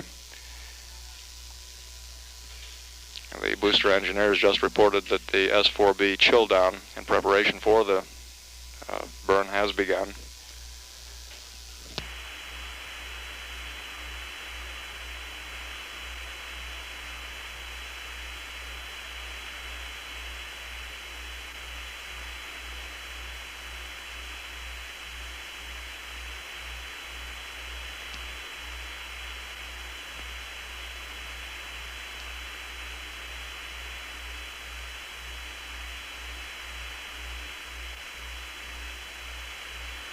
Apollo 13 Houston, we'll be losing data from Carnarvon in about 1 minute. We'll probably have voice through Araya.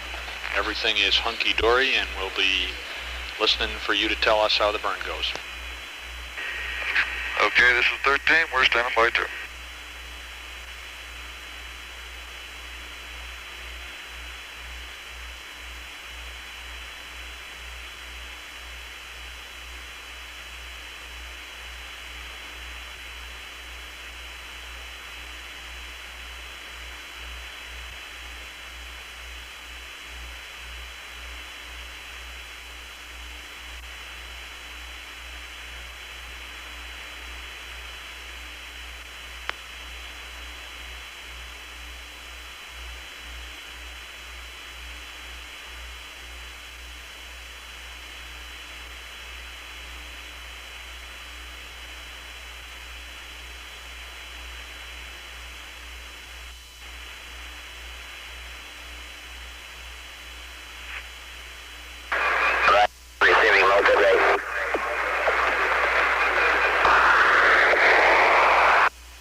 Well, we've had loss of signal now through Carnarvon, and Capcom Joe Kerwin has just put in a call through one of the Araya aircraft. Okay, Jim, it's not the best, but we're reading you. Roger.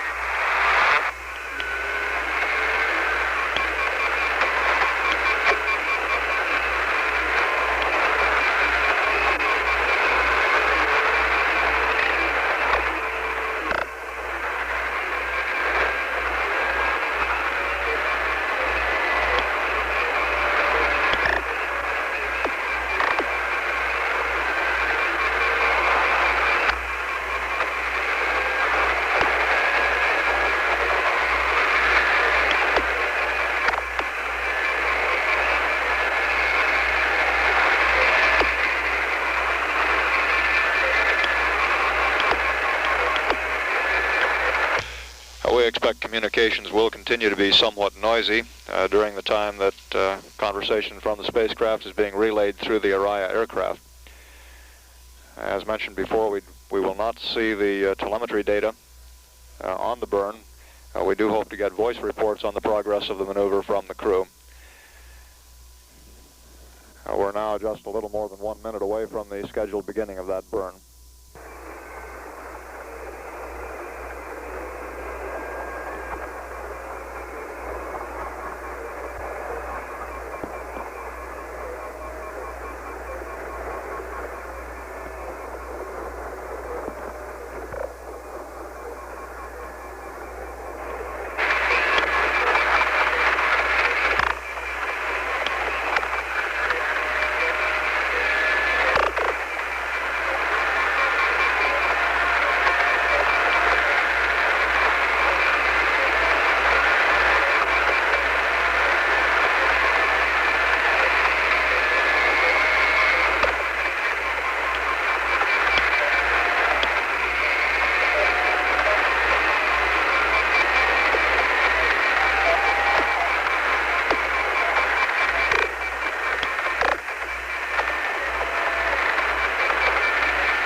with Houston.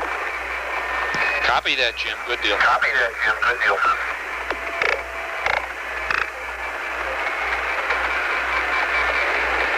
Jim Lovell reports we have ignition.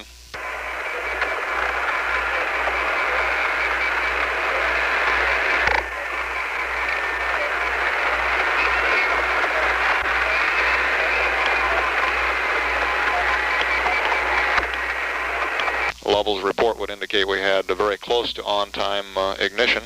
The total burn duration should be about 5 minutes, 47 seconds.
Okay, so far.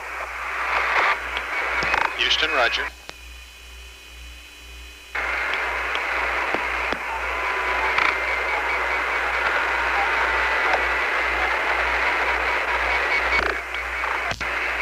Jim Lovell just reported that everything looks good with that burn.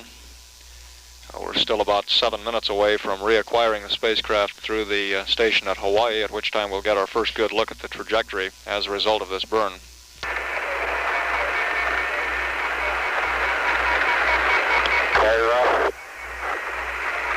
At 38.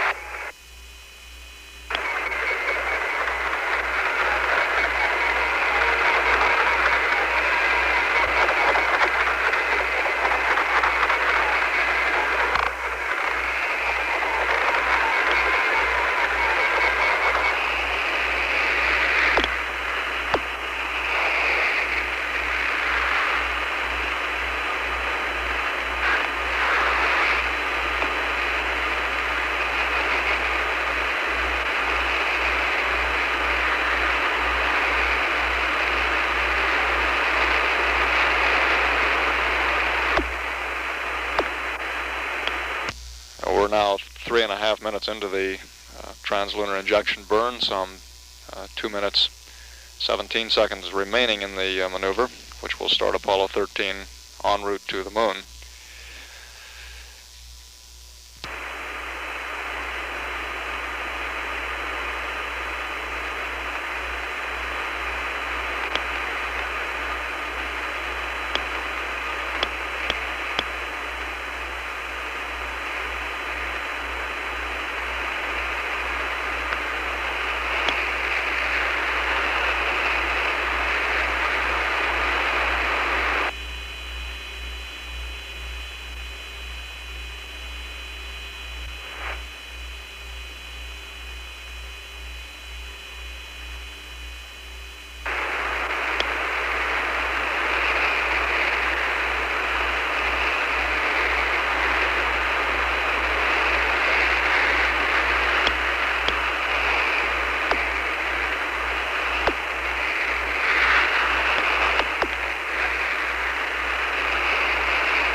Houston, roger.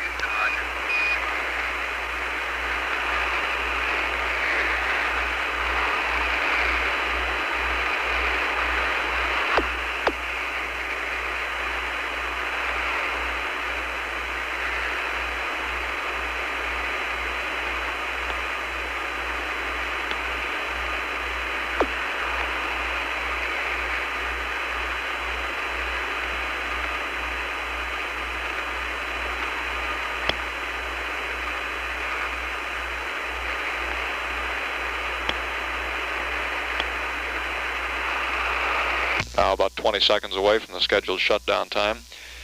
Jim Lovell reported a few moments ago that they're experiencing a bit of vibration on the S4B.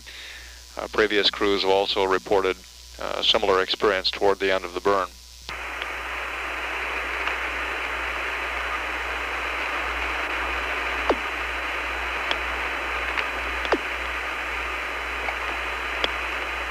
It's off.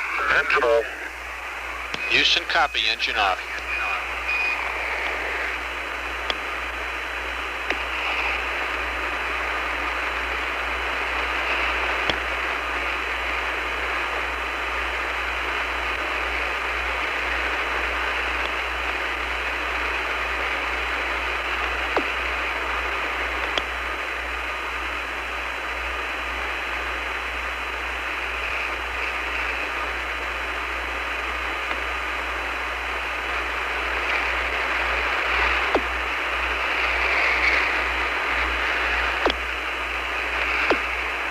Lovell's report of engine off came about 5 or 6 seconds after the pre-planned time. Hawaii in 3 minutes. Roger, Hawaii in 3 minutes.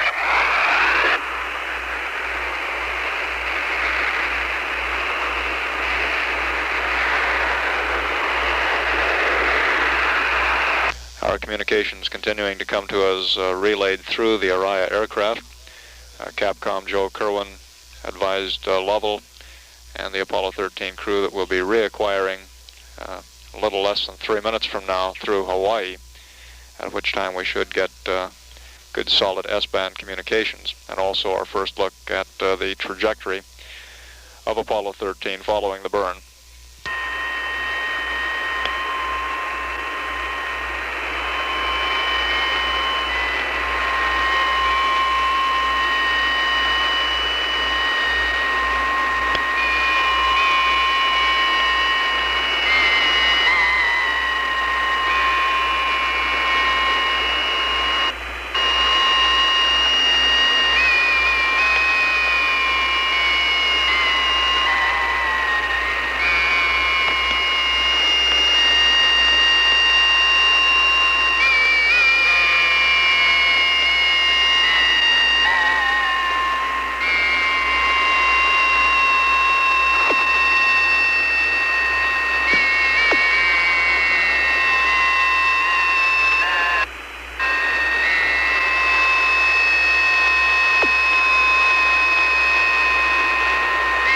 Our communications is getting quite noisy at this point through the Araya relay. Lovell's reports of ignition and engine shutdown would indicate that the burn went at least fairly close to nominal. He reported engine shutdown about 6 seconds following the time that the engine was scheduled to shut down. And we'll be reacquiring at Hawaii in about 45 seconds.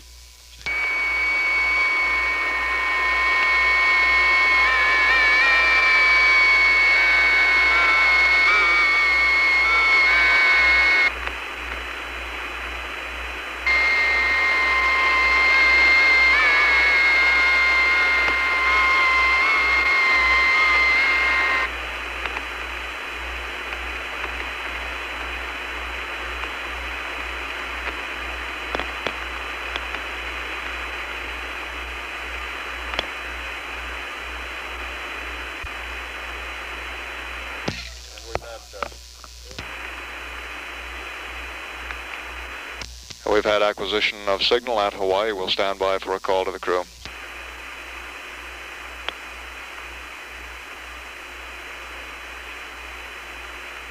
Apollo 13, Houston through Hawaii, over.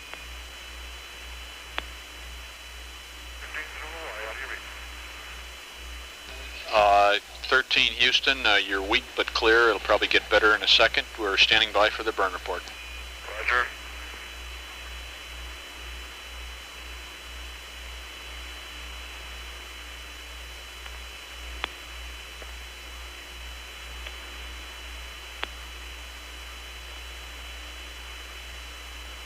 And 13 Houston, the booster reports that everything looks good with the S4.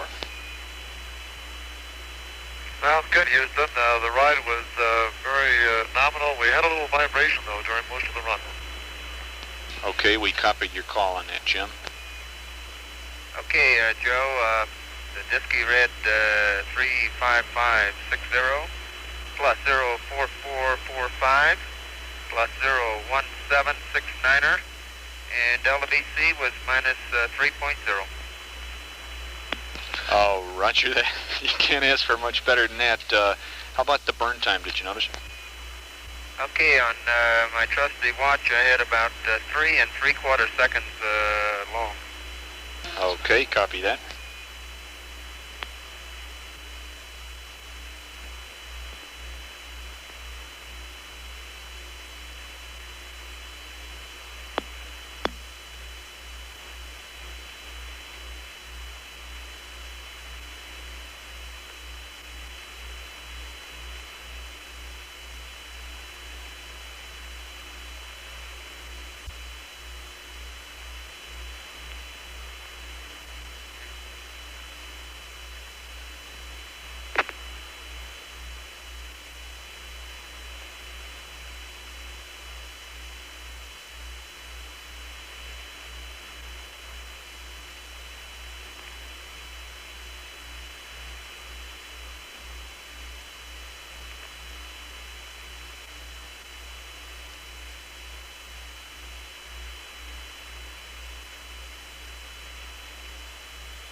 Apollo 13, Houston. Roger, Houston, 13 here. Okay, we have the S4B maneuver to SEP attitude commencing at 2 plus 56 plus 37. Duration of the maneuver 4 minutes.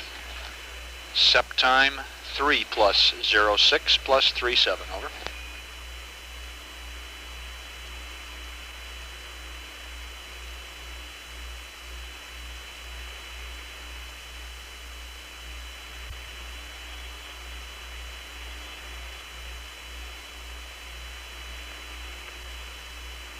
Okay, if I heard those right, Joe, that the S4B maneuver was 2 plus 56 plus 57, and SEP time is 3 plus 06 plus 27. Correction on the seconds, 2 plus 56 plus 37, and 3 plus 06 plus 37.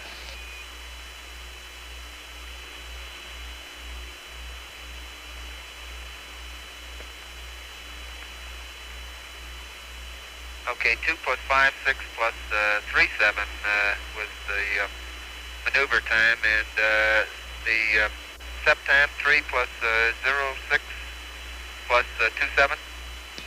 That's plus 372, exactly 10 minutes later, Fred. Okay, 37.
This is Mission Control. We're now at 2 hours 54 minutes with the crew preparing for the CSM separation from the S4B, the subsequent docking with the lunar module, and the ejection of the LEM and command module from the Saturn third stage. The times of all of those events are almost precisely as indicated in the flight plan. The separation maneuver is scheduled to occur at ground elapsed time of 3 hours 6 minutes 37 seconds. And the docking would come then with the LEM at 3 hours 16 minutes ground elapsed time. Our displays in Mission Control are showing the effects of the translunar injection burn. We currently show the spacecraft at an altitude of 1,183 nautical miles, traveling at a velocity of 31,406 feet per second.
Apollo 13, Houston.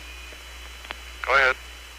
We see the booster doing all the right things, and Fido says your trajectory looks good, and looks like we'll stick with a pretty close to nominal mid-course too. We'll have some numbers for you later.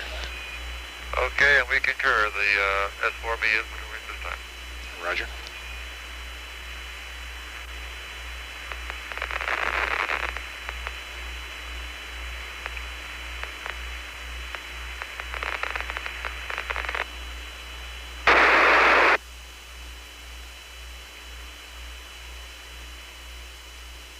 And Apollo 13 Houston, we'd like Omni Alpha, over.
13 Houston, now request on me, Charlie. Roger, go to Charlie.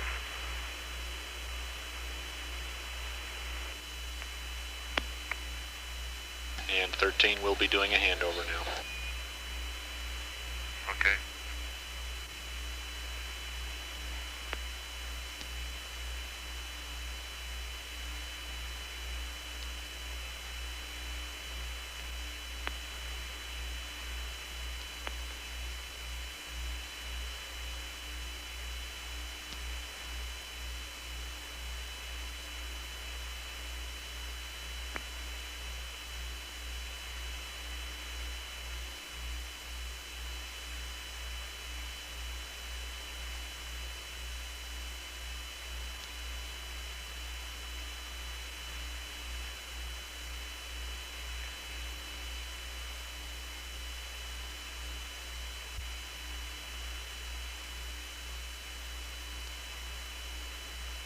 And our booster engineer reports the S4B is nearly in the proper attitude.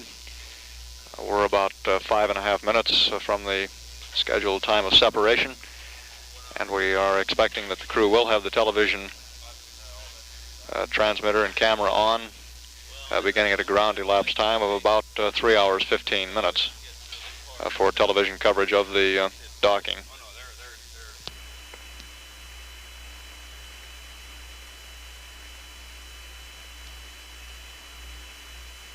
Follow 13 Houston, you are go for T&D. Okay, Joe, thank you.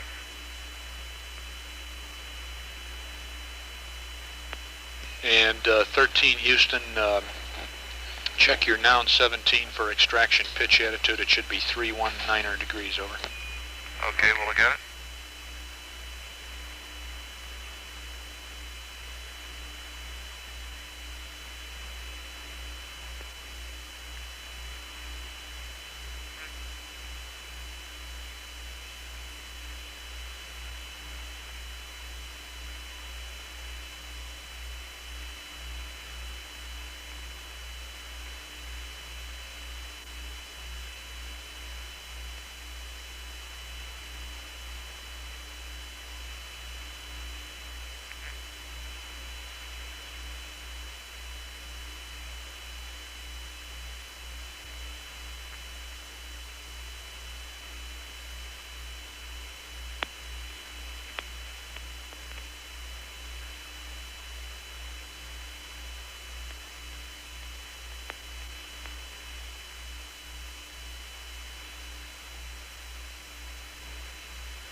Houston 13, we have a go for fire alarm.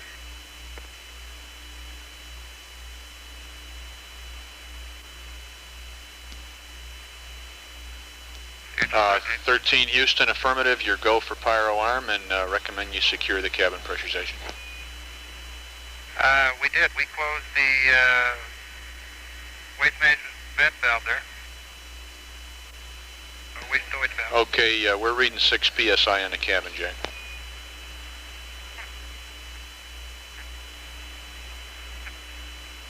Roger, Joe. Thank you very much.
Telemetry data here on the ground indicates that the spacecraft has separated from the S4B.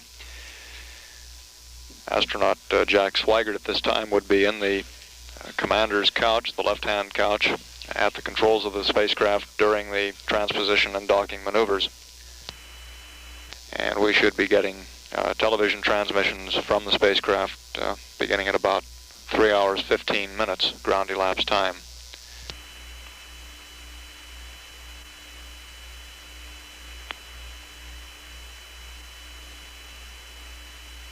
Quite a bang, Joe. We're separated. We're pitched around about 60 degrees now. Roger, Jack. We see you pitching. Okay, we got the slough panels. One of them's out front now. So.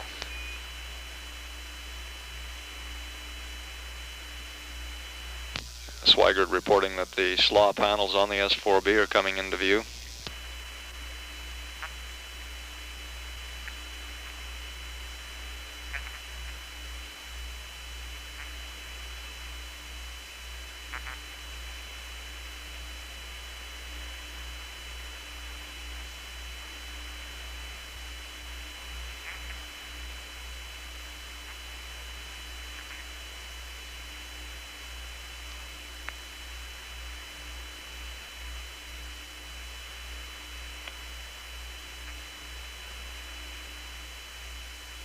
Got the S4B.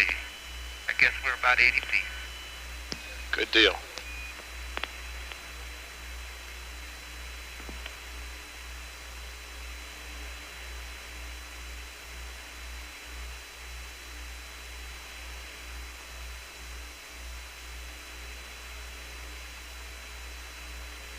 Okay, I'm gonna come on with the TV now, Joe. Okay, Fred, we're waiting for it.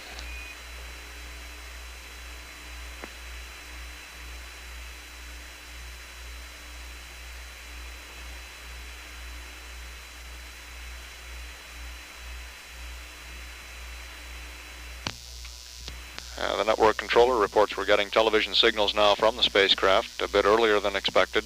The crew is apparently somewhat ahead of the timeline in the transposition and docking maneuver. And we'll stand by for a television picture.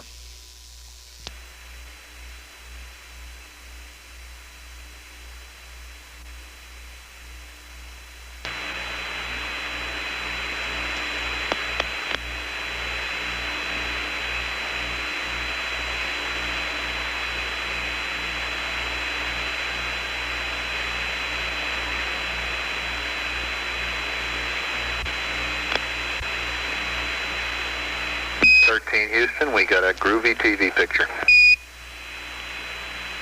Sounds good.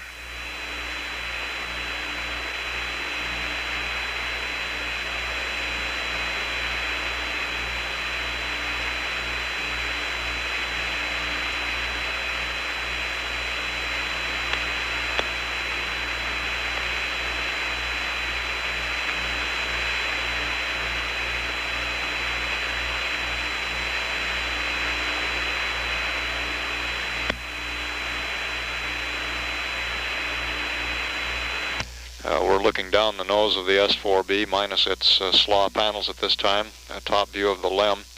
At last report, Swigert said they were 80 feet away from the S4B, and that distance should be closing.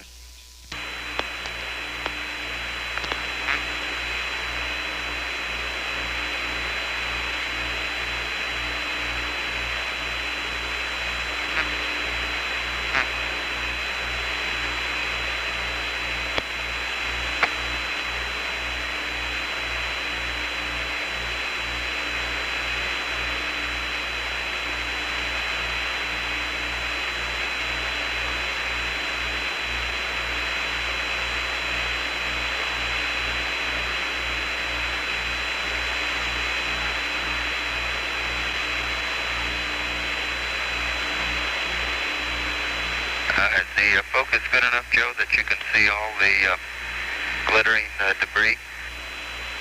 We've seen some debris, Fred. The booster itself is a little bit bright. What's your f-stop? Okay, I'm at 22. Why don't you go up a click and let us have a look at that?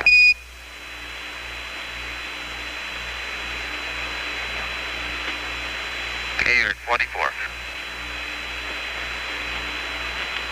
Okay, let's stay there for now, and I assume you're in peak. Take her.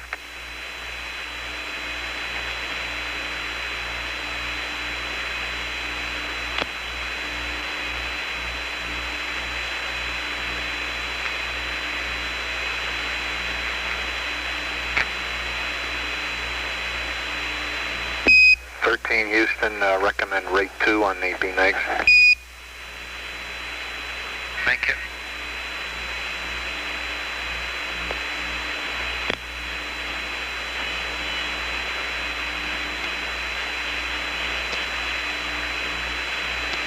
Fred Hayes is manipulating the TV camera. We haven't determined yet which window of the command module we're looking out of. Jack Swigert in the left-hand couch maneuvering the spacecraft command module into position for the docking.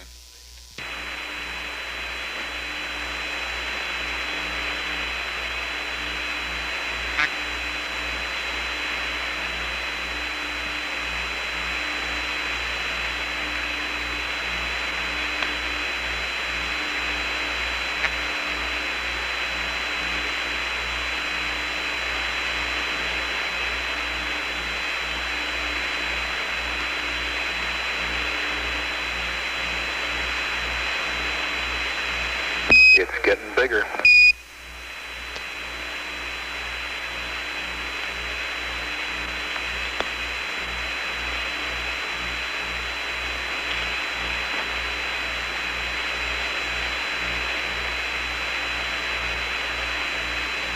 As you might know, Joe, I got the center seat again. I can't see a thing. Too bad. I gave him the TV monitor.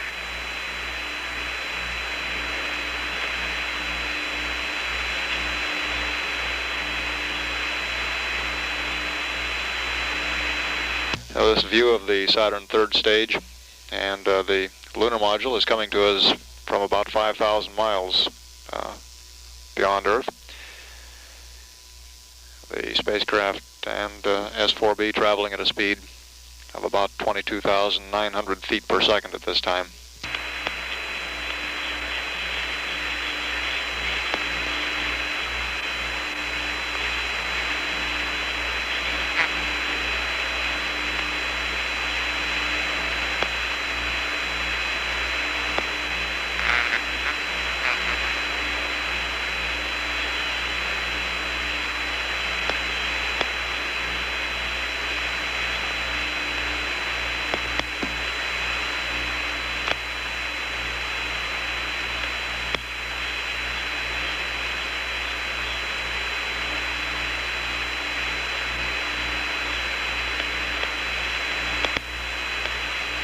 I'll be moving the TV here directly. I'm going to pull it out of its bracket, Joe.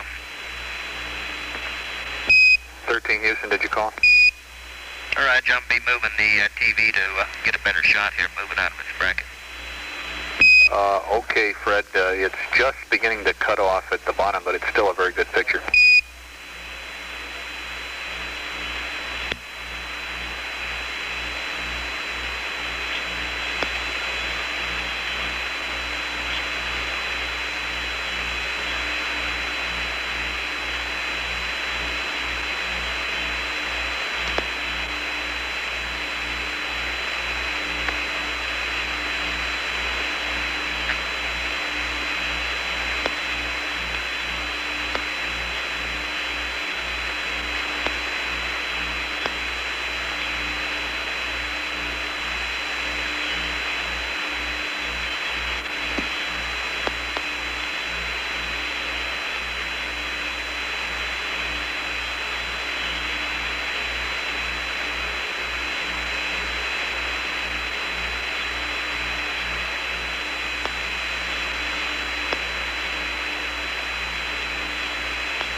good picture, Fred.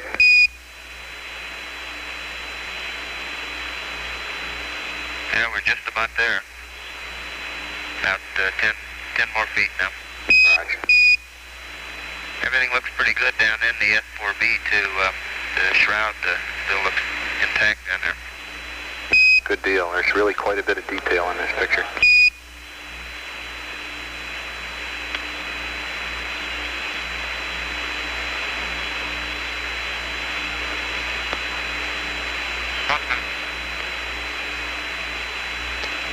Okay, we've got 2 barber poles.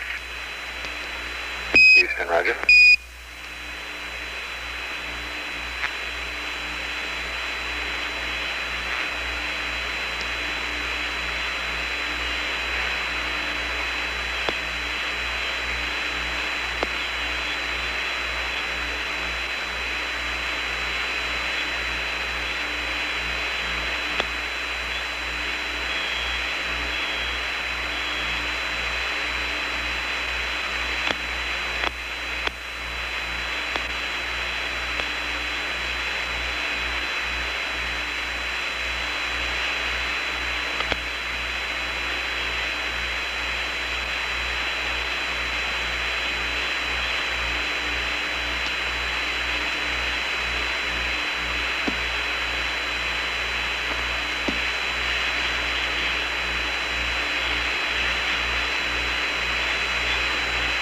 Be able to see down into the portion of the IU right now, Joe.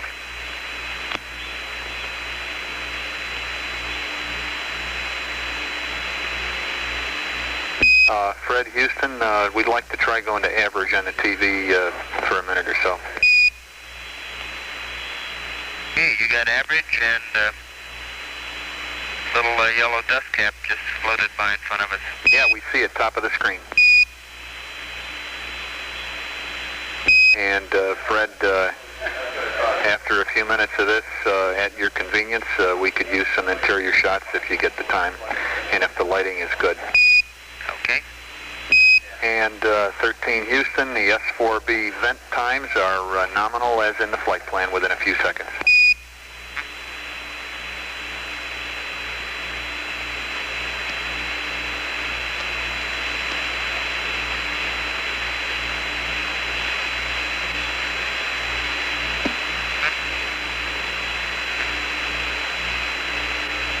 Hard dog to Houston. Roger, understand hard dog. Good deal. Fred, one more thing on the TV, if you could come down to F22 again.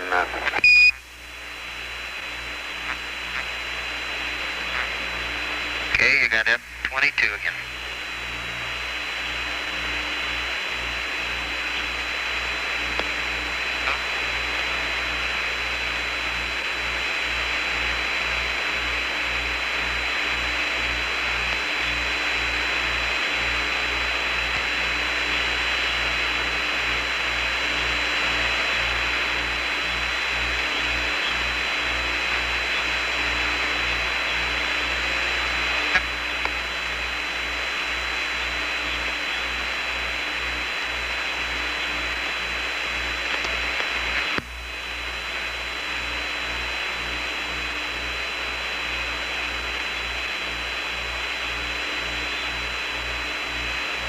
And Houston, Fred will handle the camera as we go through the post-doc and checklist. Okay, Jim, real good.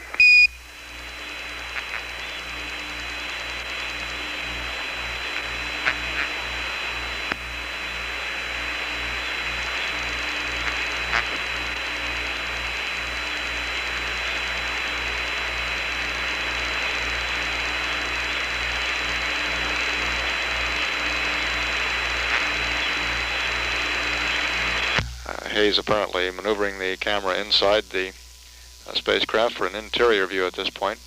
We'll stand by and see if we've got enough light inside the spacecraft to get a usable picture.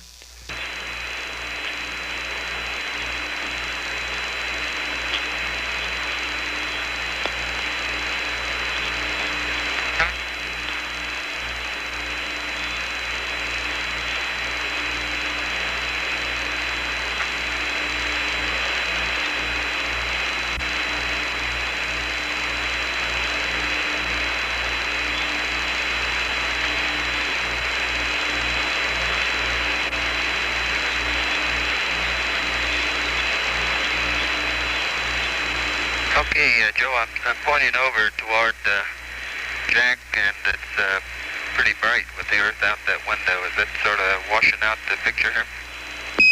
No, Fred, it's not. We've got a bright spot where the window is. The rest of you are semi-silhouette. It's a pretty impressive picture.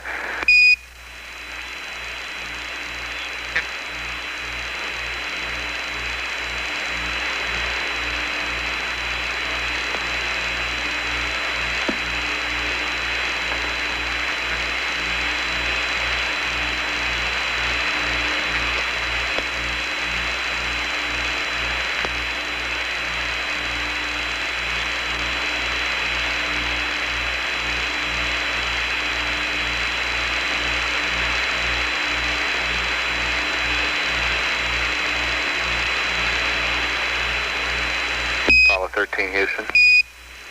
Go ahead, Joe.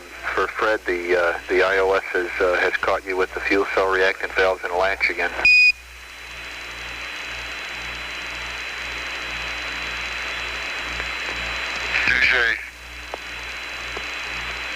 And we have word that the propellant usage for TND was nominal. Okay, what is nominal, please? Well, I didn't ask that yet, Jack. Stand by line. Okay.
Fred, this is Houston, over. Go ahead.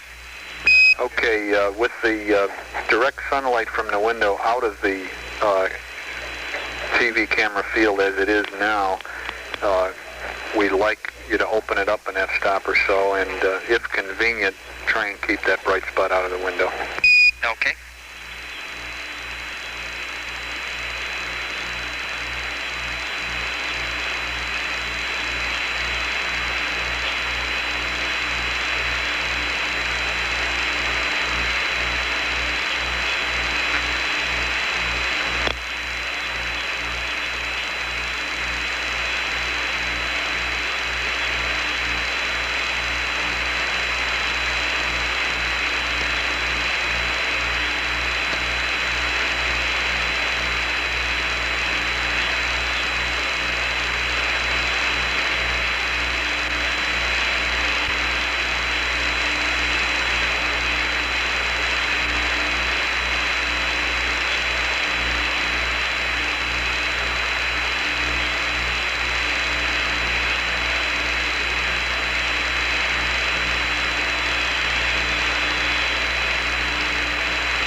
Houston, I guess we think we could stand one more click down on the f-stop. Okay, Joe, he's going to do it. That is, we want you to open it up. Looks like a very interesting book you're reading. I've got two of them.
pretty, Fred. Okay, I hope you got more detail than I have on the monitor here. No, we probably don't, but it's kind of a neat picture anyway.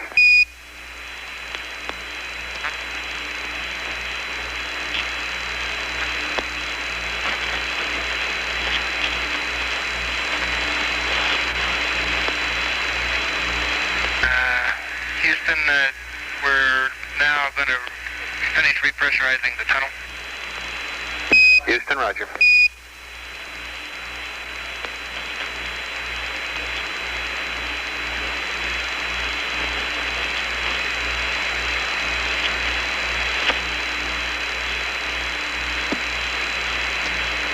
This view is looking up into the docking tunnel of the command module with the tunnel lights showing toward the top of the tunnel.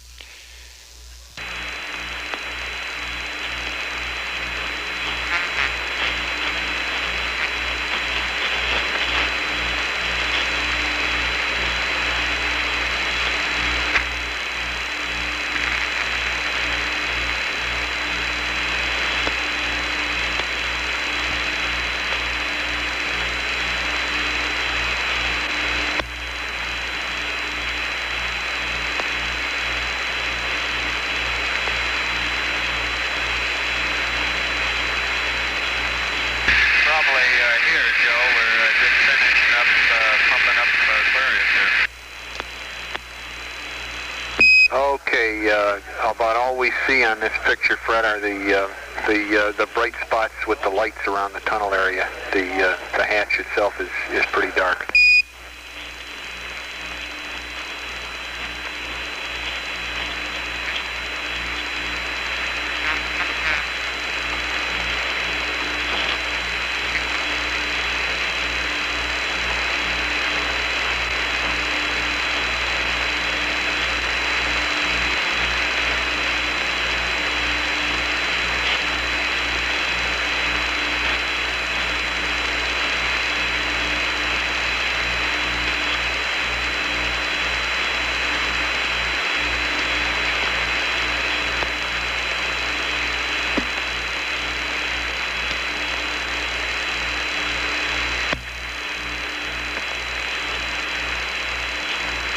Houston, by the way, we'd like to know how the high gain antenna lockup worked. Our signal strength is a little bit lower than we thought it would be.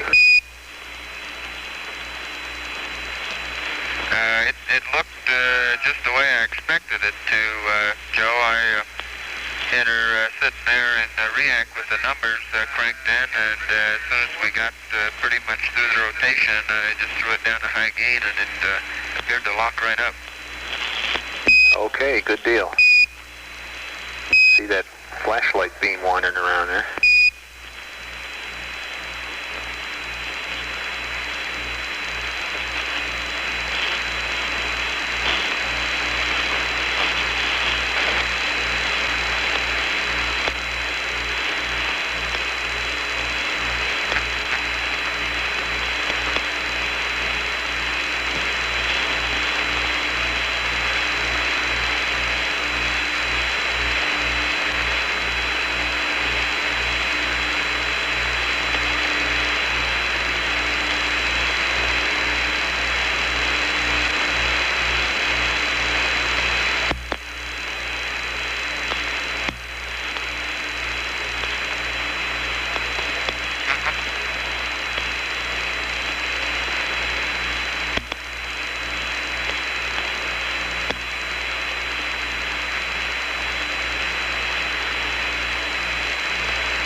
At this point, we're getting a good view of Jack Swigert in the left-hand seat of the command module.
Houston, 13.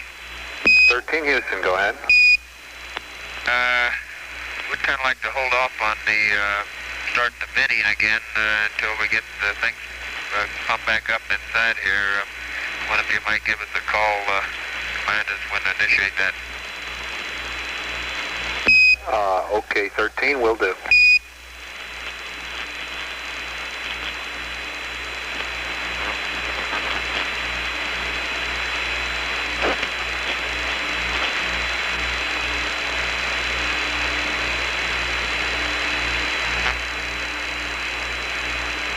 Okay, I'm going to try to shift her up to look up into the tunnel here. Okay, real good.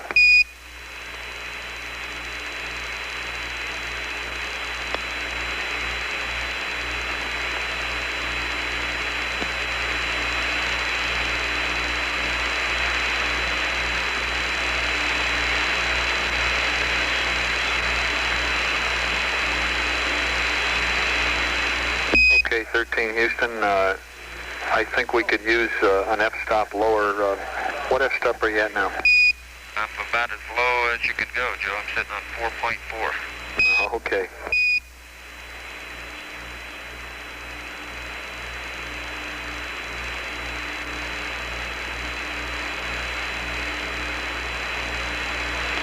What you're looking at, Joe, is the commander has removed the hatch and is proceeding to stow it.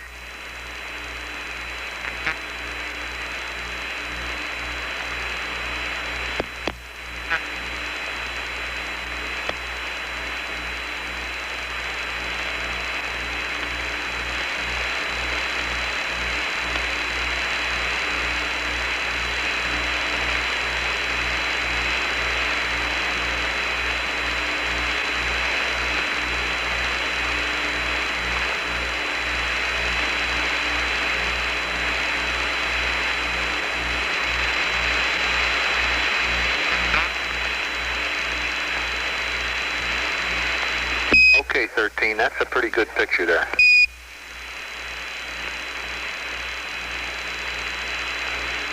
CDR is verifying the docking wedges now. Roger.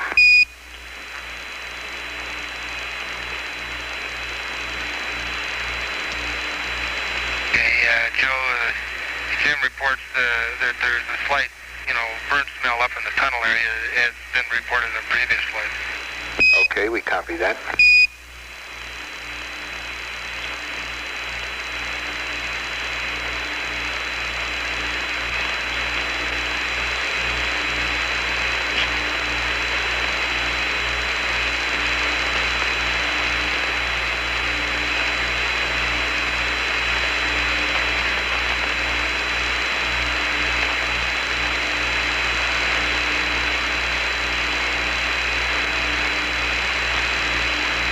Okay, the commander reports all docking latches latched. Houston, roger.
Although we have a rather dim picture at this time, we can see Jim Lovell working in the tunnel area.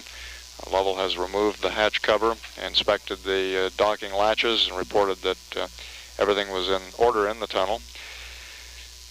He should be shortly attaching the umbilical to the lunar module, which will provide power to the heaters and some of the critical LEM guidance equipment, and then reinstalling the tunnel hatch.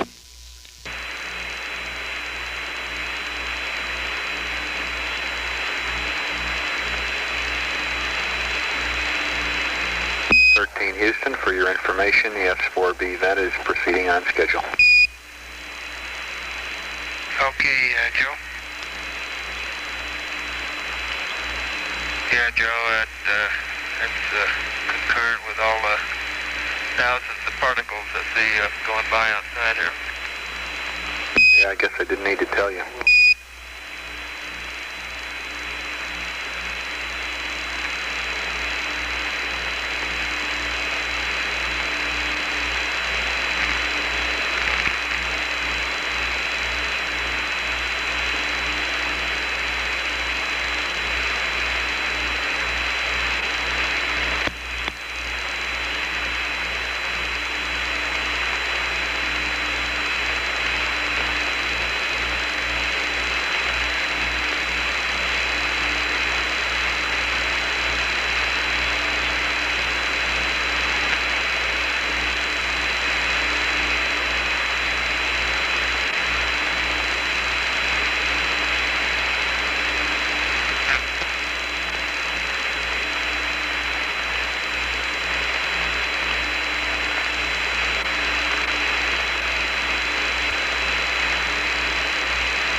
Looks like Jim is connecting the umbilical at this time. Is that right? Yeah, that's firm, Joe. Do you have any detail up in there at all on the monitor? It looks like I can make out the probe and drogue a little bit, but not much else. We can see the probe pretty well, and we can see his hands quite well there.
Okay, we're powering the LEM now, Joe. Okay, roger that.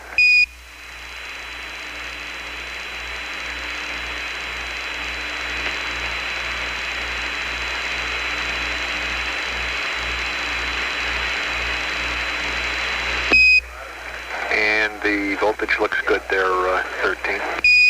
Roger.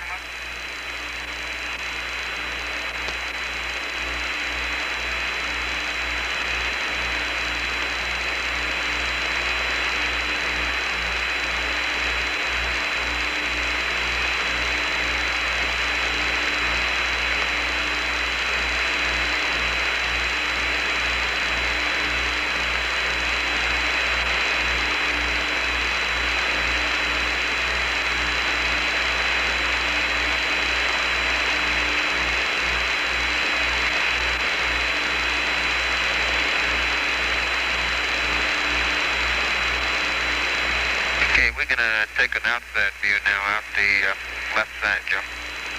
Okay, Fred, real good.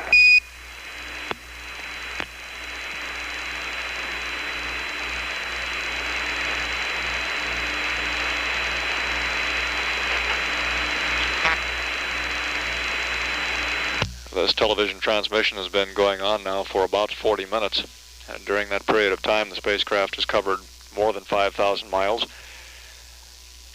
We currently show an altitude of 10,481 nautical miles.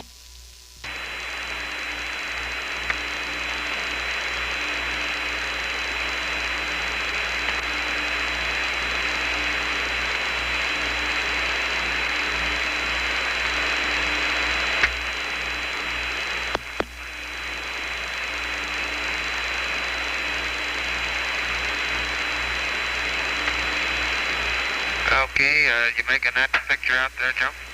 Yeah, is that the world?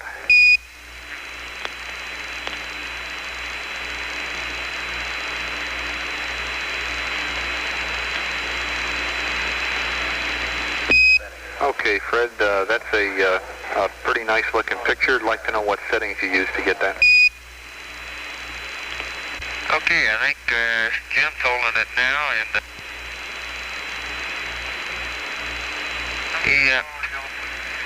he should be in about F22 infinity, and I think the 50 millimeter. And Jim says he thinks he has Baja in the picture now. Okay, I think we could stand to go to F44 on that. Clouds are pretty bright. Okay, we're going to have to press on here, Joe, so we're back inside. Okay, thanks a lot.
has that picture looking back outside now, Joe. We're getting ready for LEM extraction. Okay, that looks pretty good, Fred.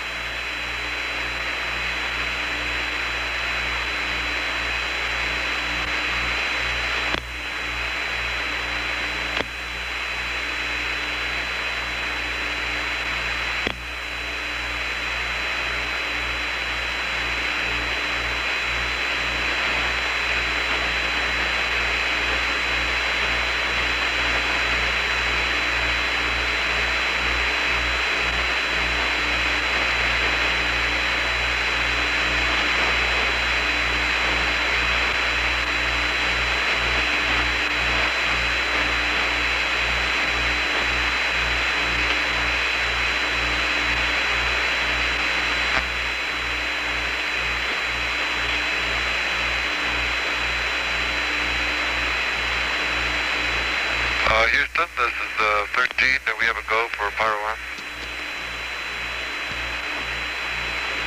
13 Houston, affirmative. Your go for Pyro Arm.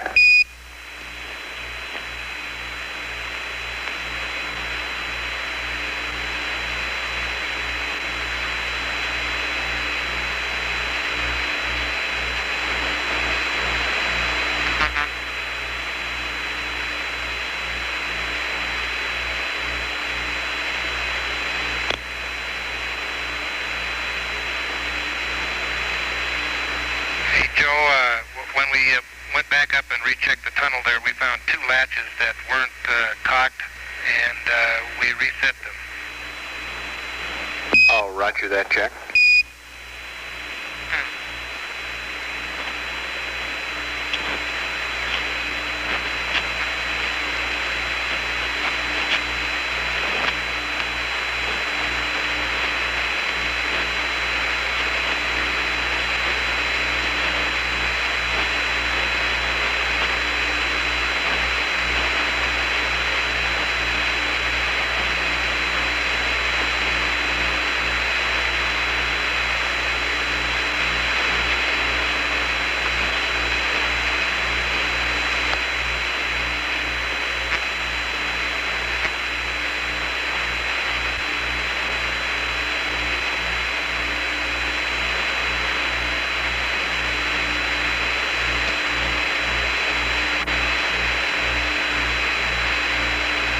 I got a beautiful view of the Earth out window 1. By the way, yeah, the windows came through in real good shape. Window 5 looks real clean, so I'm kind of hopeful that HiCon stuff will be really good. Good deal.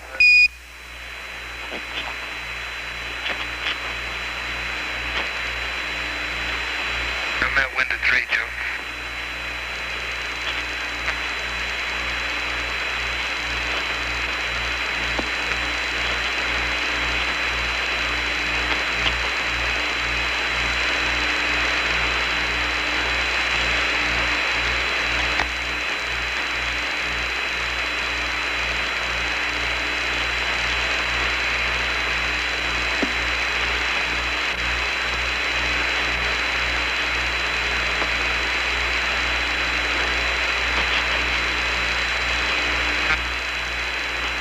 Okay, 13 Houston, your go for LEM-SEP whenever you're ready.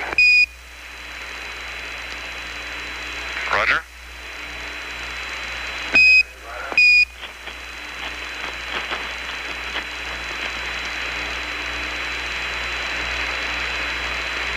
Okay, 13 Houston, correction on that, your go for LEM-SEP at the nominal time, and for later, we don't want it early. Okay, Joe, we'll do it at 4:01:00. Roger.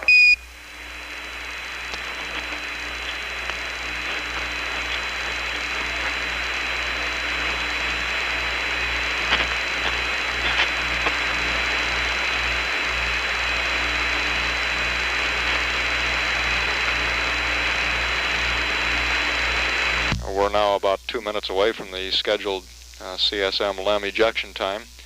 At that time, the crew will activate a switch which separates the, or which fires pyrotechnics, separating tie-down straps and the spring actuators at the attach points of the LEM landing gear. We'll eject the LEM and the command and service module at a velocity of about 0.8 of a foot per second. This will be coupled then with a short burn with the reaction control system jets, adding another 0.4 of a foot per second to the separation velocity, giving them a total separation velocity of 1.2 feet per second.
We're about ready to pull the LEM out, Joe.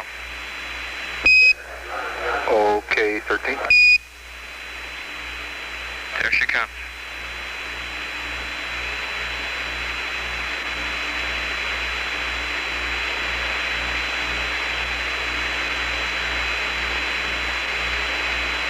Okay, it looks like we're clear, Joe. Okay, looks good. It's weird because we get the TV about 10 seconds after you call it.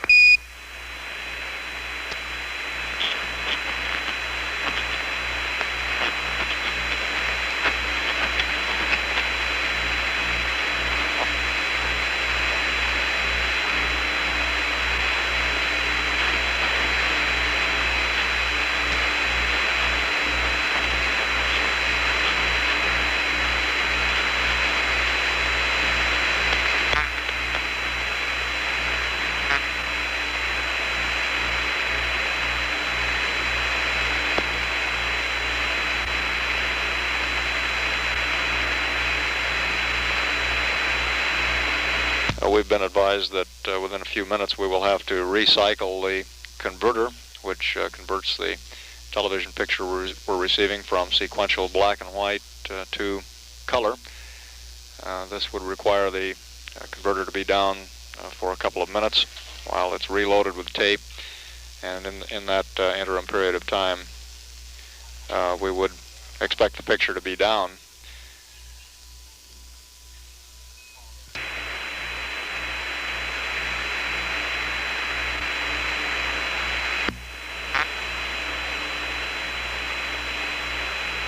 Apollo 13, Houston. Go ahead. Okay, we'll be waiting for you to tell us that you feel you're safely clear of the booster and give us a go to command the booster in its yaw maneuver.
AS13, Houston, did you copy my last about giving us a go for the yaw?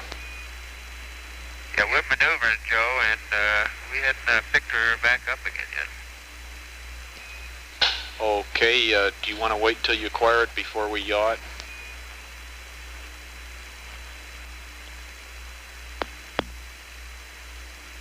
How much time do you have, Houston? Can you wait, or do you want to do it right now? We can wait if you want us to, Jim. Why don't you just wait just a little bit? Okay.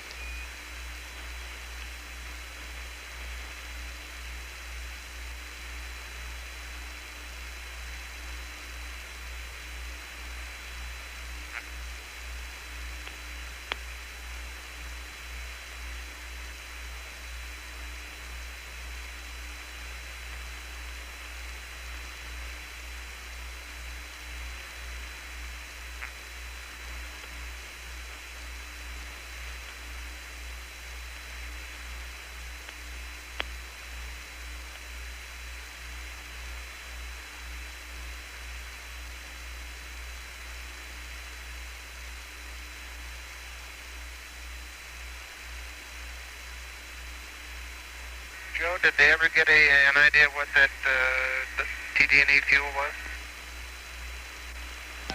Jack, they're not willing to pin it down to a specific number right now because they say the tanks will warm up later on and the apparent consumption will go down, but it was nominal.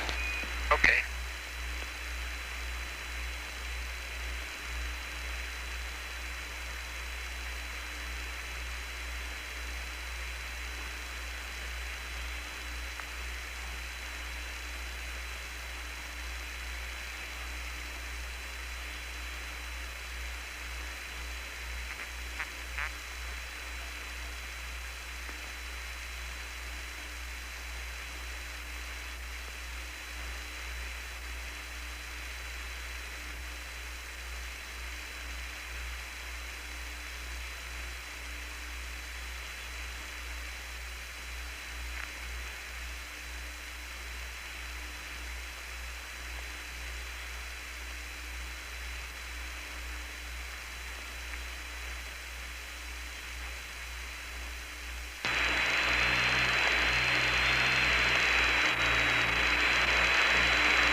Houston, we have the S4B in sight. You go to maneuver the S4B.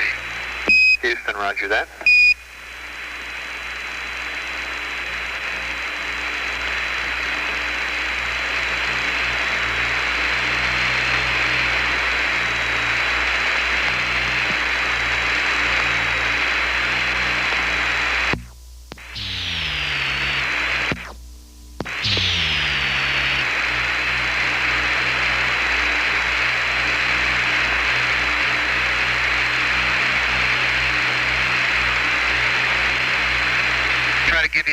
Houston, we're going to try to give you a shot of the S4B with the TV out window number 3. Okay, real good, Jack. Our S-band signal strength has been fluctuating. Does it seem to be going all right up there in the auto track mode? Yeah, right now it's dropped off to about the 70% point, Joe, in its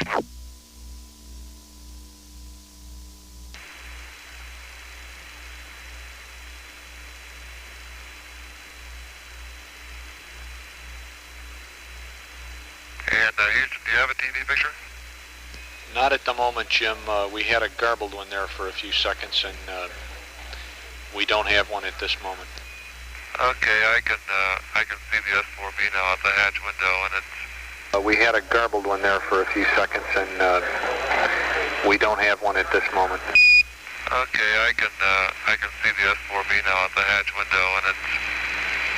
Okay, Jim. Suddenly we have a very good picture. Okay.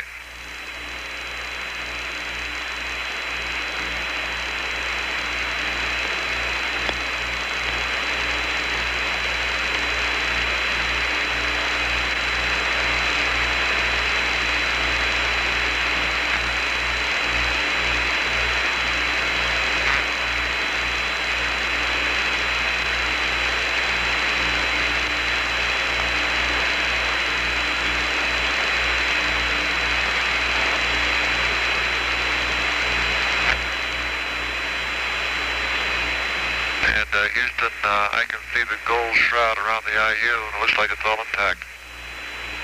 Roger, Jim. We copy that.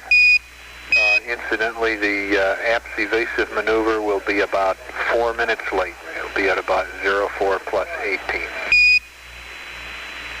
Roger.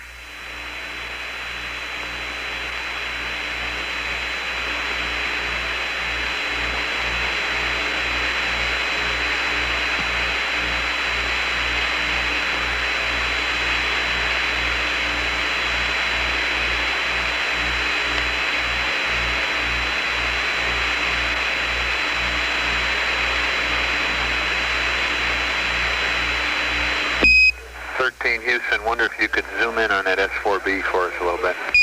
Okay.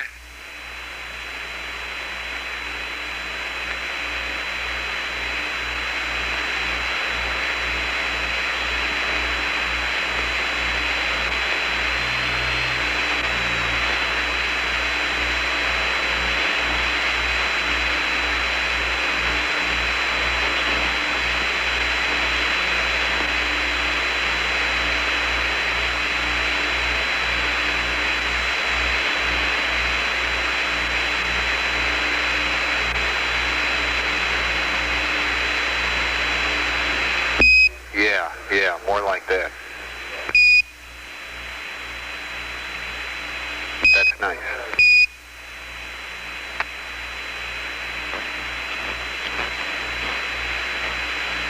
It's off our screen to the right now.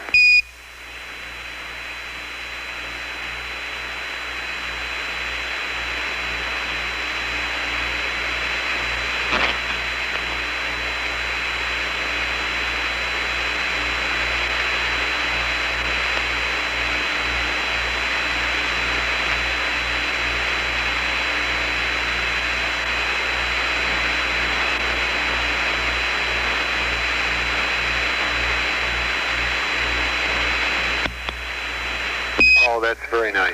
Very nice.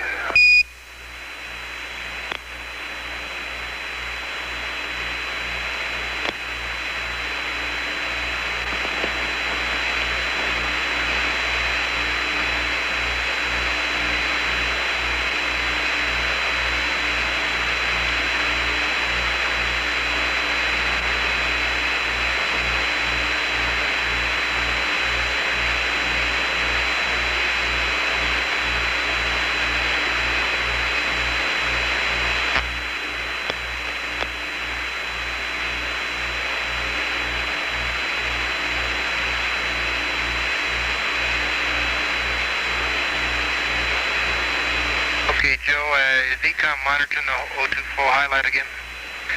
We haven't yet started the venting yet. Okay, stand by, I'll check.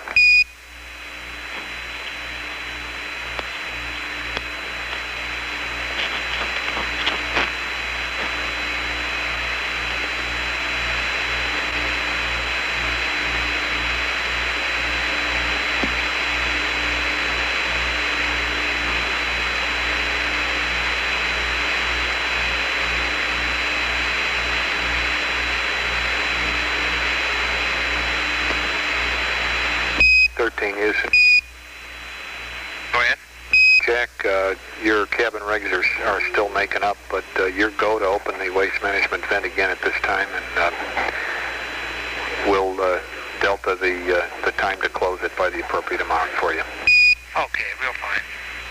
Well, we'll wait till the S4B does its maneuver here. Okay.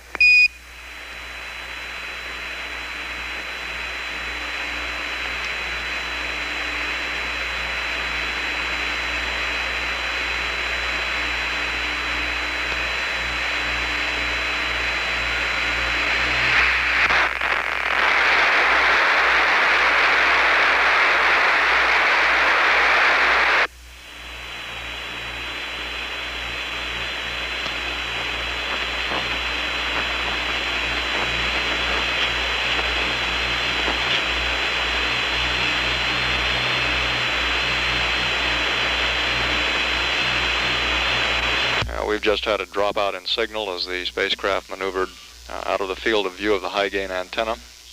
At this point, the crew should be switching shortly to the Omni antennas, and we'd expect to reacquire signal lock-on.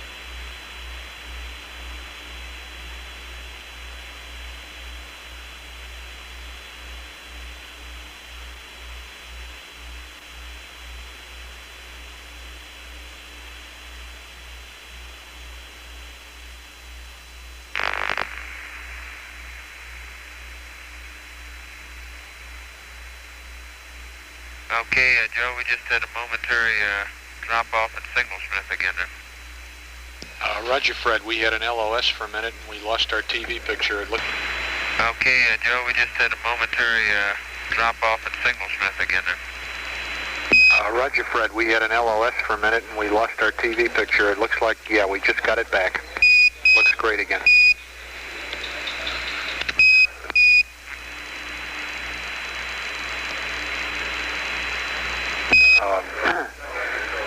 Houston, you might stop the f-stop down one more notch.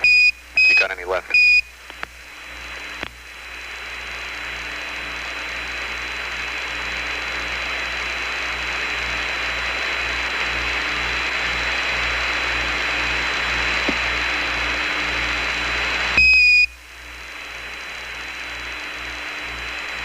And 13 Houston will be commanding the evasive maneuver in about 17 seconds.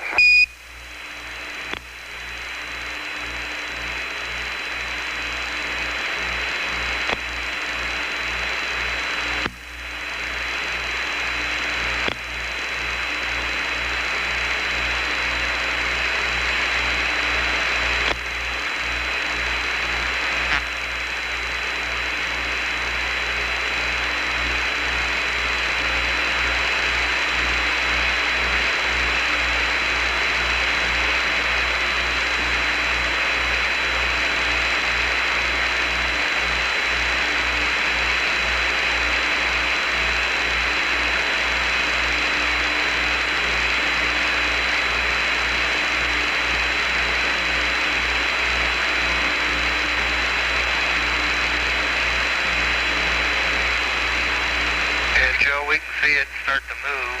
However, there doesn't seem to be a lot of debris or vapor coming out of it.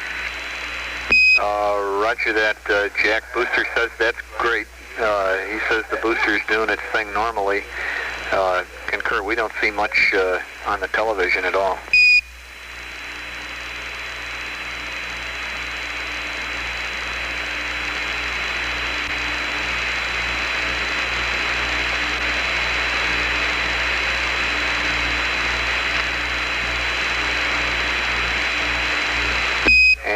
Apollo 13 Houston, we'd like to change the S-band antenna configuration.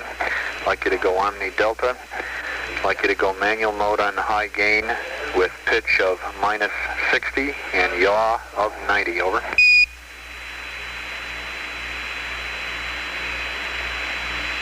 Okay, you want us to Omni Delta and manual on the high gain, the minus 60 and plus 90, is that correct? That's affirmative.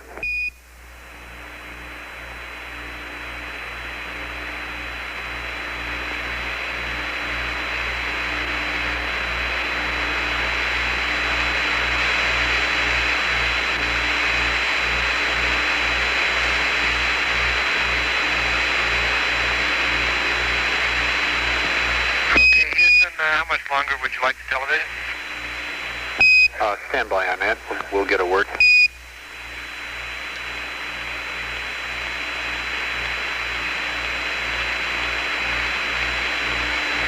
Okay, 13, this is Houston. You can turn the TV off anytime you're ready. We've enjoyed the show.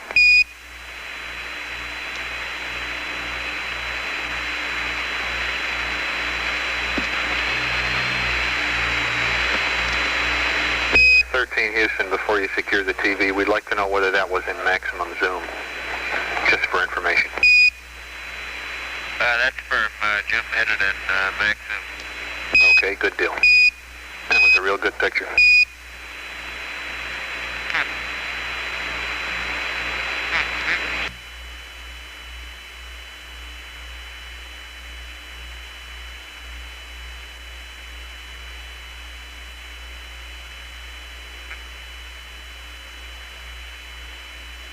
And 13 Houston, the APS evasive maneuver appeared to be nominal. The lock stump time is now 4 plus 39 plus 20, about 3 minutes late.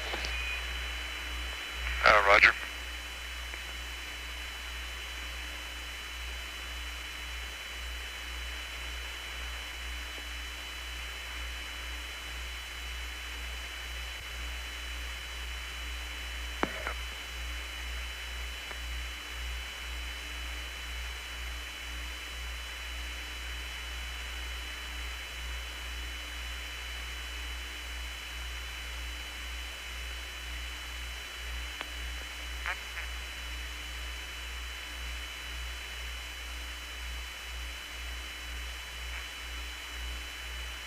Booster engineer reports the preliminary indications are that our Saturn S4B evasive maneuver were successful. The flight dynamics officer will be evaluating the trajectory to assure that we've got the kind of separation from the spacecraft that we were looking for, and also to determine to what extent we're heading toward the trajectory which would impact the S4B on the moon.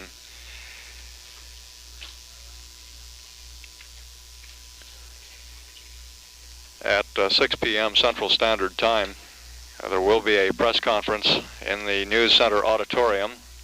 This is the small auditorium in Building 1 with Ken Mattingly. Astronaut Mattingly, until a few days ago, was the prime command module pilot for the mission, and due to exposure to measles, was replaced by Jack Swigert.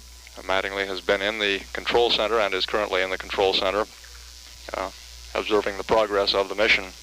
To repeat, that press conference with astronaut Mattingly is scheduled for 6 p.m. Central Standard Time in the News Center auditorium.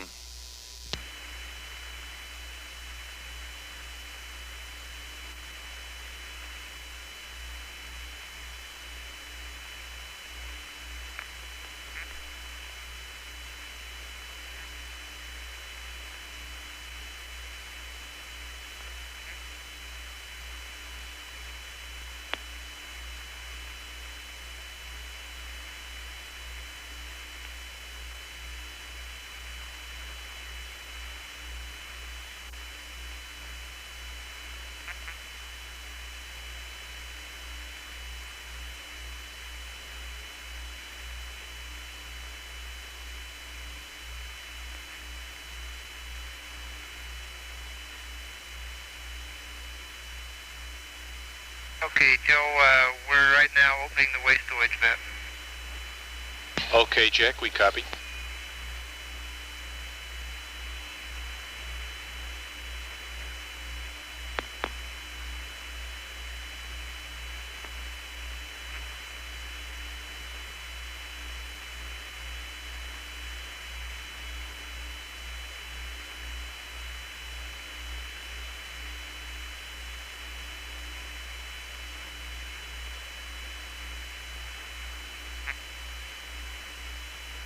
Houston, we're charging battery B.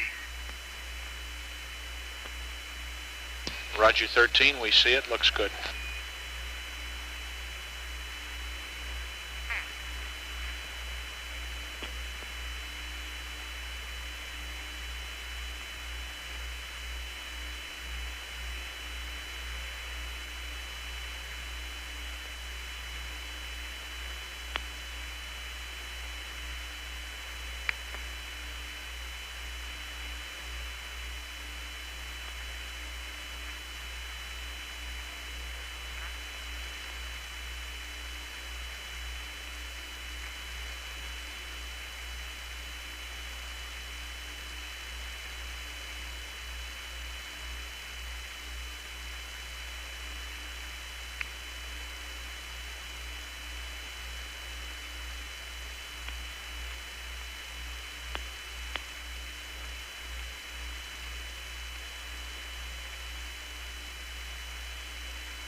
Apollo 13, Houston, request Omni Alpha now, over.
This is Apollo Control at 4 hours 37 minutes.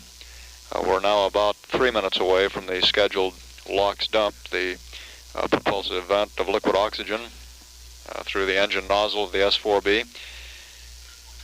The Saturn instrument unit will command this maneuver, will command the LOX dump, and the LOX will flow out the engine bell for 48 seconds or until the tank is empty, whichever comes first.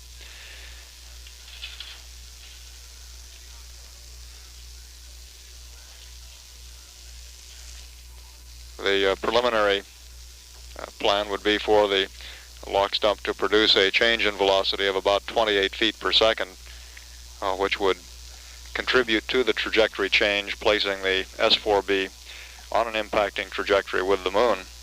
Subsequent mid-course corrections using the two 70-pound thrust auxiliary propulsion system units on the S4B would be intended to correct this trajectory and bring it into the precisely pre-planned limits.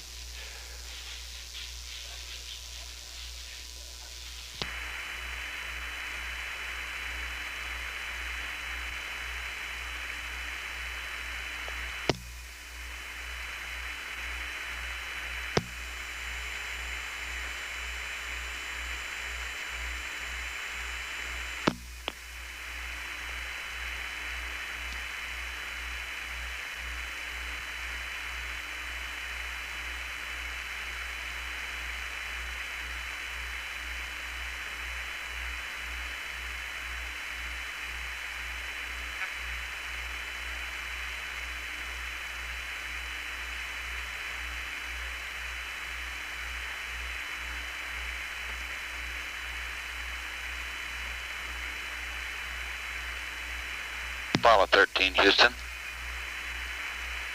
Go ahead, Joe. Roger, they're having trouble verifying that the high gain is doing its thing. Like to verify that the pitch is -10, the Y is +350. You're in wide beam width and auto.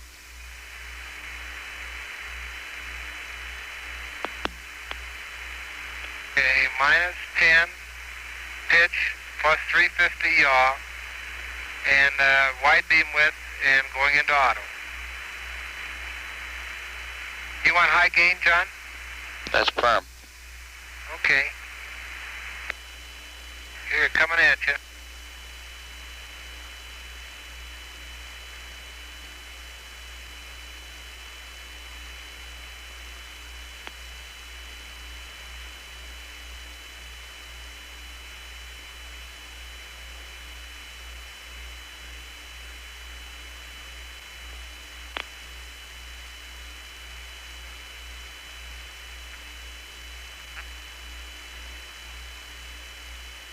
Astronaut John Young, who was backup commander for Apollo 13, is now serving as capsule communicator in place of astronaut Joe Kerwin.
This is Apollo Control.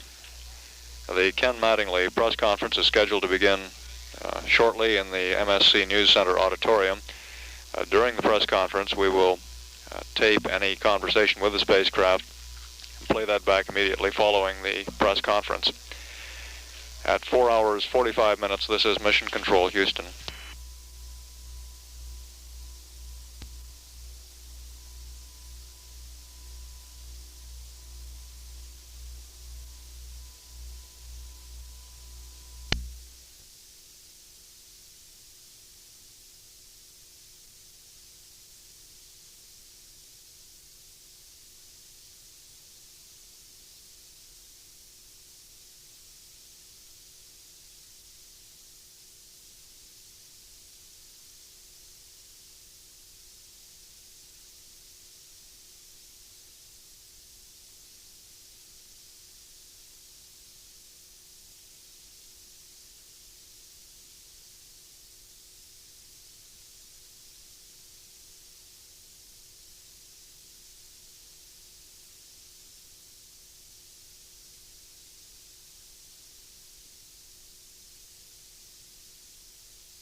This is Apollo Saturn Launch Control. We're T-minus 1 hour, 29 minutes, 57 seconds and counting.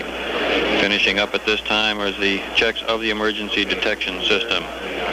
Skip Chauvin, the test supervisor, now also the spacecraft test supervisor, making some checks with the various members of the team launch crew inside the spacecraft. The boost protective cover has now come closed. This is the cover which will protect the spacecraft hatch, both from the jettisoning of the launch escape system and also as it develops some friction as it goes up through the heavy Earth's atmosphere. The crew now, as they prepare the boost protective cover, will also be going around the White Room, doing what's called breaking up the White Room, or generally preparing it for retraction. Once the closeout crew departs the White Room area, that White Room will be retracted to a standby position. It will remain in that standby position down through the countdown to the T-minus 5-minute mark, at which time it will come back to the fully retract position. Now T-minus 1 hour, 28 minutes, 52 seconds and counting. This is Kennedy Launch Control.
This is Apollo Saturn Launch Control, T-minus 1 hour, 19 minutes, 58 seconds and counting. At this time, the closeout crew has reported from the White Room that they are in the last stages of clearing out the White Room and making it ready for its retract position. Also going on at this time are some computer checks with the launch vehicle. These computer checks will be run continuously throughout the final portion of the countdown to ensure that the ground computers are communicating properly with the computers aboard the space vehicle. The launch crew had been having some problems with a vent valve in the first stage of the liquid oxygen tank. As mentioned earlier, the liquid oxygen, as it does boil off, is vented to the atmosphere. One of these vent valves appeared to be sticking. That problem now does appear to be solved as it has been brought closed. Now T-minus 1 hour, 19 minutes, 8 seconds and counting. This is Kennedy Launch Control.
is Apollo Saturn Launch Control, T-minus 1 hour, 9 minutes, 59 seconds and counting. At this time in the command module, Odyssey, the 3 crewmen, Spacecraft Commander Jim Lovell, Command Module Pilot Jack Swigert, and Lunar Module Pilot Fred Hayes are very busy. The Spacecraft Commander and Command Module Pilot are configuring the stabilization and control system for liftoff and aligning that system with the guidance platform aboard the spacecraft. Also going on at this time is a check of the